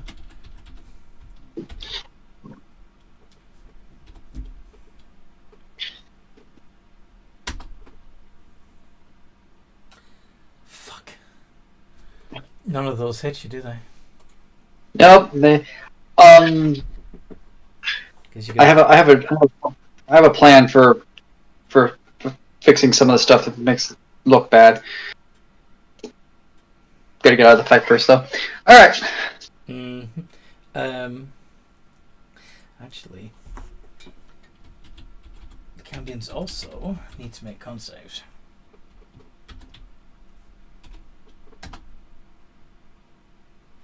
Yep, they're both fine. Okay. Wilhelm. Alright, well, You are is within anyone in 5. range You are of within my invisible wall? You can have him attack either one of the Cambions. Yeah, he's going straight after Cambion. Let me double check this. So Equal to D20. your spellcast Yeah, D20 plus your plus spell 14. attack plus 14. Yeah, it's ability modifier plus proficiency bonus. So 12. Sorry, It's 12. 14. Oh, It's 12. yep. I thought my intelligence was 24 for some reason. Plus 12. A 27 hit. Yes, a 27 hits. I don't know how high their AC is. I gotta make sure. Their AC's 19. And he also, since he's part of my magic, ignores any resistances. So Yabba dabba doo. Fuck, 30. Alright. yep, that was my boon when we hit level 21. Was I ignore resistances. So yay. Yes, it's a good one. Alright, now it's your... Yeah, that was your hound. What are you doing? Yep. Eldritch. Yeah, they're immune to necrotic, so it's time for some Eldritch Blade.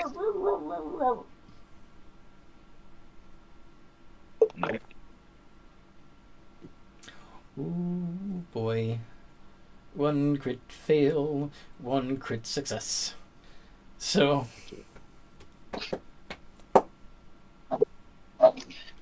That's with Eldritch Blast. Yep, 3d10. Against Cambions? Yep, against one of the Cambions. Against one of the Cambions. Okay. Yeah, he's just gonna, same one as dog attack, he's just gonna help combo that guy, just get him out. You're completely ignoring the hellhound that's biting at you. Alright then. Oh, I forgot about that. Oh shit. Yeah, you know what? Yeah, we'll aim that at the hellhound. I forgot the hellhound was nipping at me. 15 feet. Yeah, everything still breathe You don't fire. have to. That's fine. No, no, it's okay. I'll hit the hellhounds. It's okay. Do those hit? All except the 10, I believe. Okay, We're so- gonna... Yes. All except the 10. Roll a d10. 27. Roll a d10 for the one that hit you. Beacon. You take 2 points of damage from your own backfired Eldritch Blast. Okay. But you did 27 points of damage to one of the hellhounds. Awesome. Okie dokie. And Gwyn, up on the rooftop, looking down. Does it look like the noble is The noble still looks like goop? a noble. No. Rakshasa are weird like that. They get a body. What is mentally just staring down at Jinrila like, has she gone crazy? And of course, disguise self lasts for 8 hours, so no concentration necessary. Gonna try to get somebody to spell magic when we're done.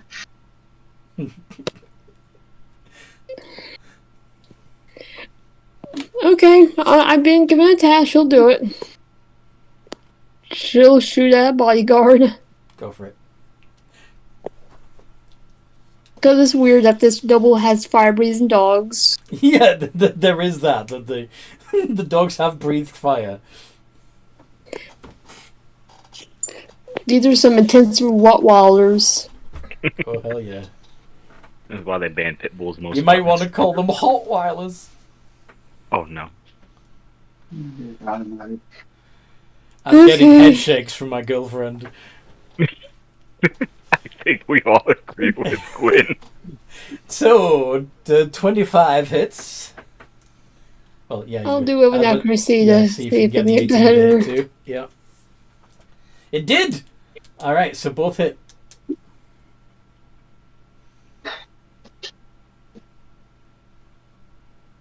Mr. Bodyguard, please turn into goop. Let's find out. Because technically Cambions are born on the material plane, so 56. And I'll do another Will of the Grave to attack. The other one. I guess his buddy.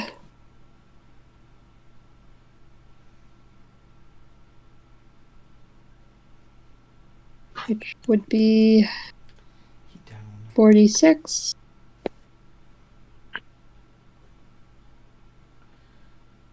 It's 15.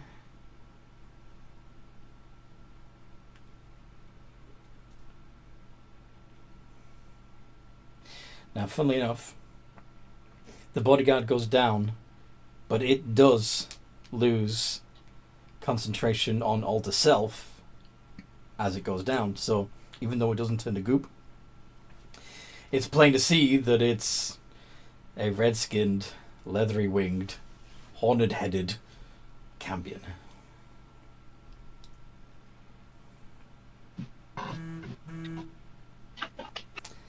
And Rakshasa is down and dead. Giant toads. So one Cambion still stands, and all the hellhounds. So your giant toads.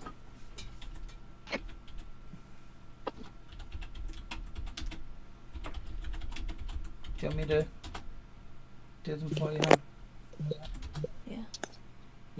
Sorry, I'm... Busy with something? No, I'm just zoning out. Okay. Do you want both giant toads to try and hit the same Cambion? Yes. Nom nom nom. Let's do. Do they have? No, they don't.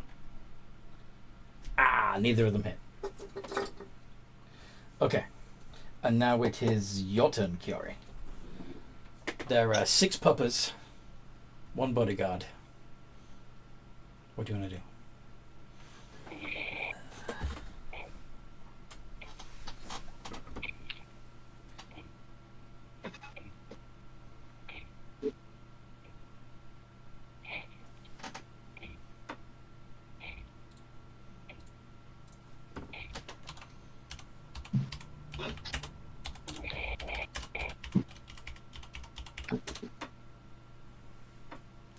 Call lightning. Ooh.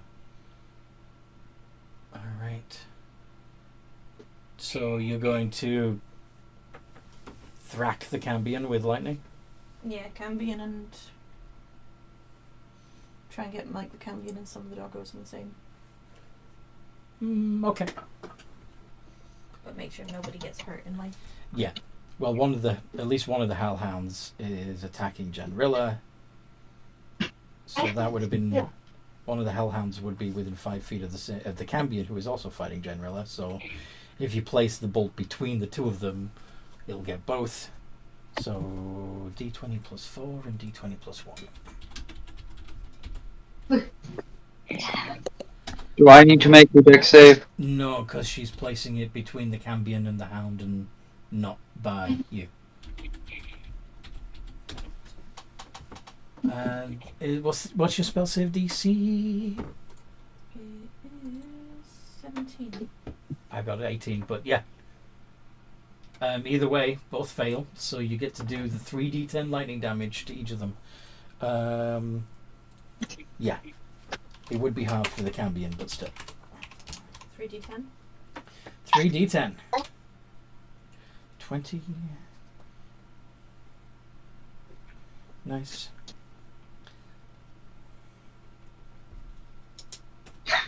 Okay.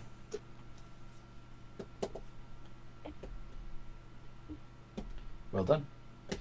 Hellhounds. So, the 3 that breathed fire on the previous round, they are going to attack with their bite. First, let's try Jamila. 22. Wow. That hits. D8 plus 3 and 2d6 fire damage. 9. Fucking 9 points of damage. D20 plus 5 against Wilhelm. Can they hit me off the ground? Oh, you're in the air. Yep, forgot that it can't bite you when it's... No, it's okay. That's why I just want to ask, because I was like, holy hell, do these guys have reach? No. Okay. Fuck it. That one was also attacking Genrilla and it missed. And one on Curie. Doesn't hit. Okay. And could the 3 of you make dex saves as the 3 Hellhounds that didn't do it last turn foosh with their fire breaths? Man, I need to get absorb elements. Didn't put 2. Oh no. Oh no, it doesn't roll for me. It has done now. It has, yes. 11. Did you add the additional plus 5 from... Yes, because I have a 0 to my dex. Okay. Same question for Wilhelm. Did you add the plus 5? Oh, no, it's not with the plus 5. With the plus 5, it's 13. Okay. So, obviously, since Rogue, Genrilla takes nothing. To be fair, I will say, does his protective aura go 15 feet in the air? If not, I do not get the plus 5, I do not believe. At the moment, no, it doesn't. Oh, you're 10 feet in the air, aren't you? Yeah, I'm like 10, 15 feet in the air, so yep, I do not get it. So yep, just a straight 8. Okay. So, Yuri takes 25, and Wilhelm takes 17. 17. Okay. Yeah. Had to make sure, since the bite missed me, had to make sure I played that right, so. Whoosh. 17. Oh no, guys, that's half my hit points up. I'm dying. Genrilla. Yes. There is one Cambion still standing and 6 puppy dogs. Well, I'm going to attack the Cambion.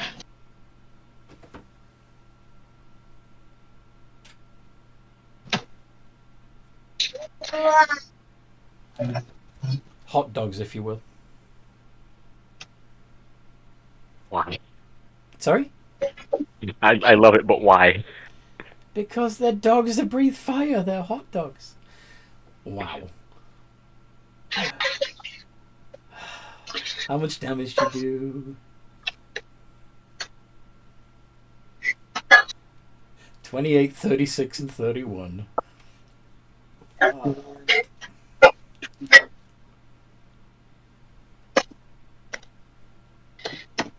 I'm expending 2 third levels. No, hold on. I gotta figure out what I do here. What I have here. I think it's 2 second level and 1 first level. So that's 4.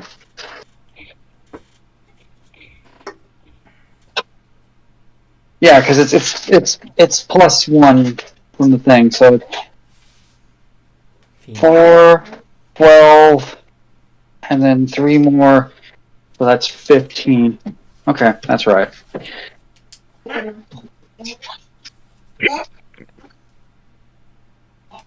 Exclamation R.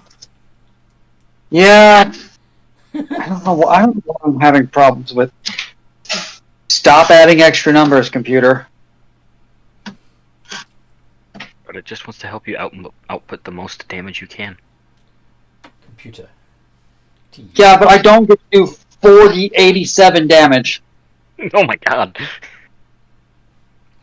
132. Okay.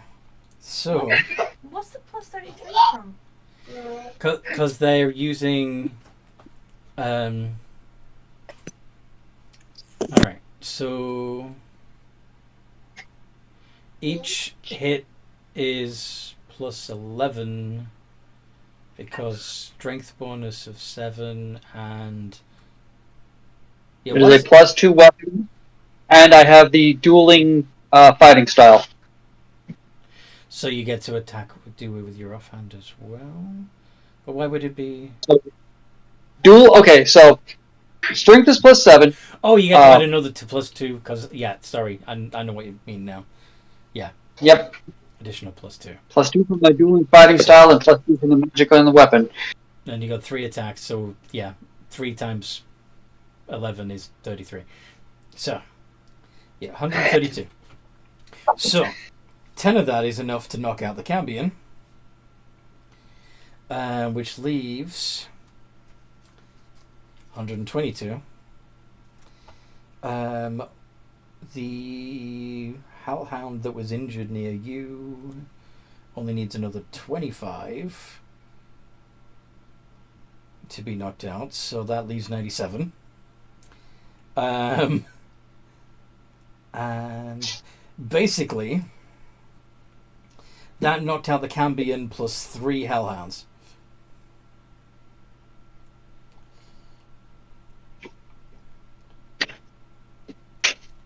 The dogs turn to goo. Yeah, the dogs turn to goo because they're from hell. Aww. Um, Yeah, it's purple. Don't eat it. Go play. The Cambions. The dogs just wanted to tell us about our extended warranties. Ooh, ha ha.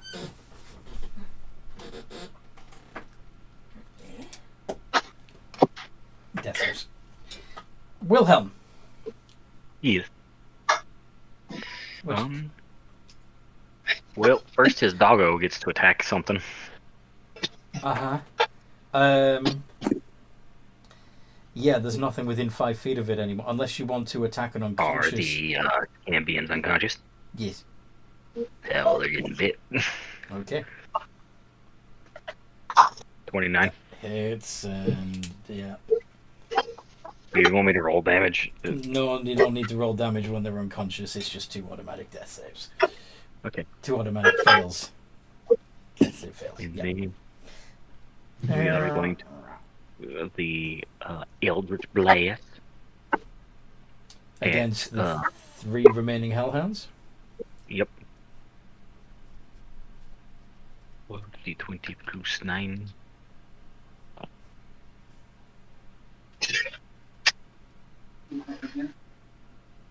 Which one's miss? Only the 17 and 19 hit. Okay. You want to do both of those against the same doggo? Yeah, we'll combo both those against the same doggo. That one doge just took 10 or 14. 14. And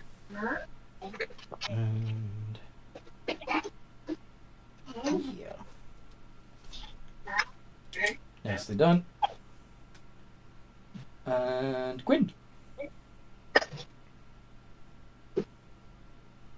Okay. 2 unconscious Cambion. And 3 hellhounds still standing. I'll shoot at the hot dogs.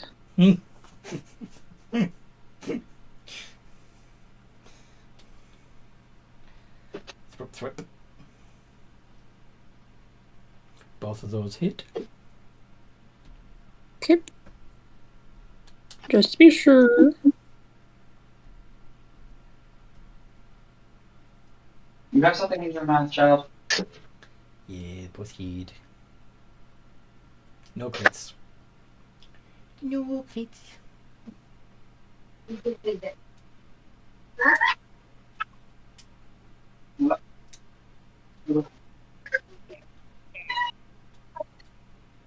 Oh, no. Wait, so 65. So.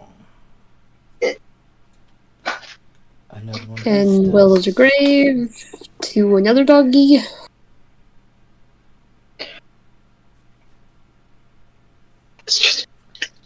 Okay. So you take 2 hellhounds down, and there's only 1 left. And now, Jade Toads. Are they both going to pick on the last hellhound? Toadies. Sorry. We're almost done. Toadies against the hellhound. Yeah.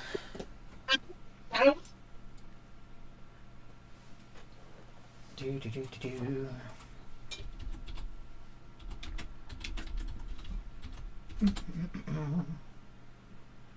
They both hit. So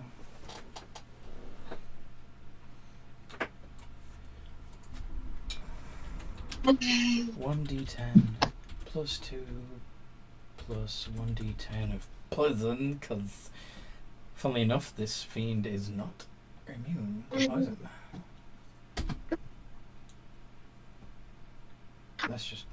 That was just one of them. Both of them hit. Silly me.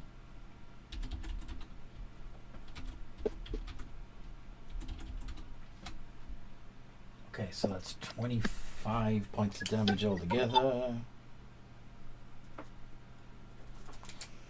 And so basically, the 2 giant toads are doing the Lady and the Tramp scene with a hellhound.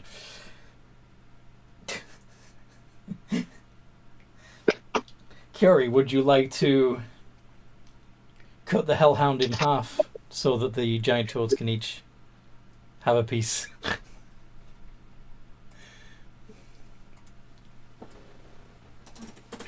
You do glaive. Yeah. D20 plus 14.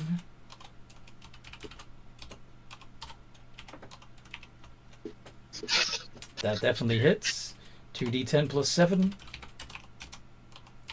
Your giant-sized glaive. Oops.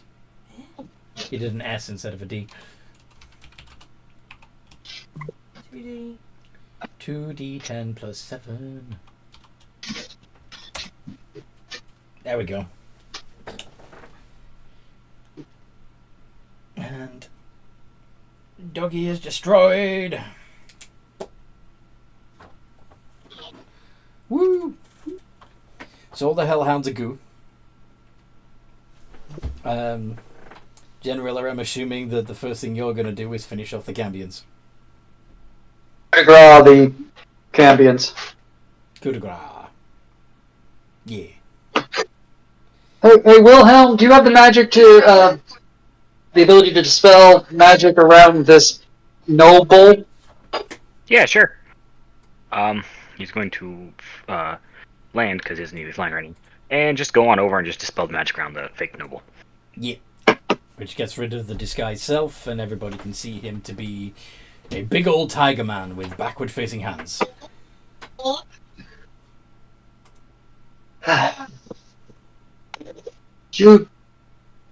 No one honestly thought I would attack an actual noble, did they? Nope, never. Never doubted you for a second. Alright. What would Gwyn say when he flies down? I'm sorry, I did not know Rashatas leave a body.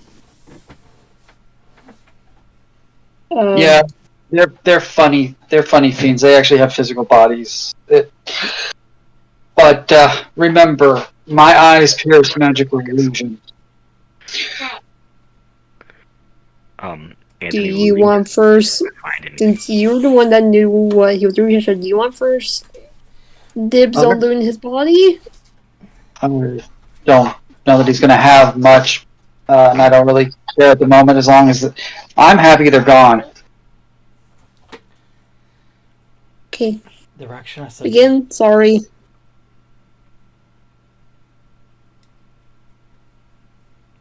Rakshasa, bloody boy, Anthony. Rakshasa has some jewelry, a bag of gold, and a spell book on his person. Oh, he is grabbing the spellbook and splitting the gold and the gems. Okay. Rakshasa. Rakshasa. The Cambions are each wearing scale mail and carrying a spear. And of course the dogs are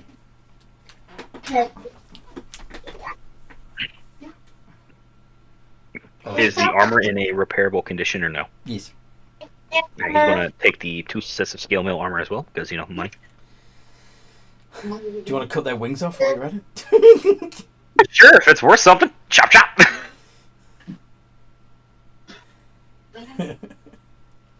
Okay. Yeah, there's no preference for what happens. The tail. Yeah, never mind. Of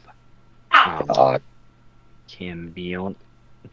Oh my God. When it comes to cutting off the Cambion wings, he's going to fly on top of a roof and do that so people don't see him in the middle of the street, just like longsword, just straight fisted cupping, ripping off wings. You're going to carry them up under a roof instead, okay. It's gate. Do you think anybody really cares? Yes. Then did they have any magic or spellbooks? They don't have magic spellbooks, no. Dang it. Money? Maybe. No, he would have handed the money to Jinril at a split. Oh my God. Yeah, I'll do it later. I don't want to flash money out here in gate. Mm-hmm. So anyway, to the shop and bed, because yeah. So you can split the gold at the herbalism shop and the jewelry, and see if any of the jewelry is actually, anything, and then any who need too long rest can do so. Oh yeah, because I have exactly 3 spell slots left. They're all level 1. Alright. Even though they are long resting somewhere safe, Wilhelm's magnificent mentioning, giving everyone access, the entire party. Okay. That's it, and he's going inside his mentioned door to go research his book. Interesting. Where are you setting up the Magnificent Mansion door? I reckon probably in do they have like a military style cot set up in the shop? Well, there was a bedroom full of beds because for a while they were accommodating a lot of children. So yeah. Alright, then I guess in there. Yeah. Okay, so upstairs in the bedroom. Get you. In the dormitory. That's currently not being used, really, because all the children have fucked off into Feywild. Now, yeah, so we'll put a pin in it there. And I hope you guys at home have enjoyed listening to this as much as we've enjoyed playing. And, well, that's new. If you'd like to join our community, we have a link down below in the description for the Discord group. And there's a website too where you can check out other things that are going on in the Games and Geekery projects and stuff. And in the meantime, no matter what role you play, have a good game.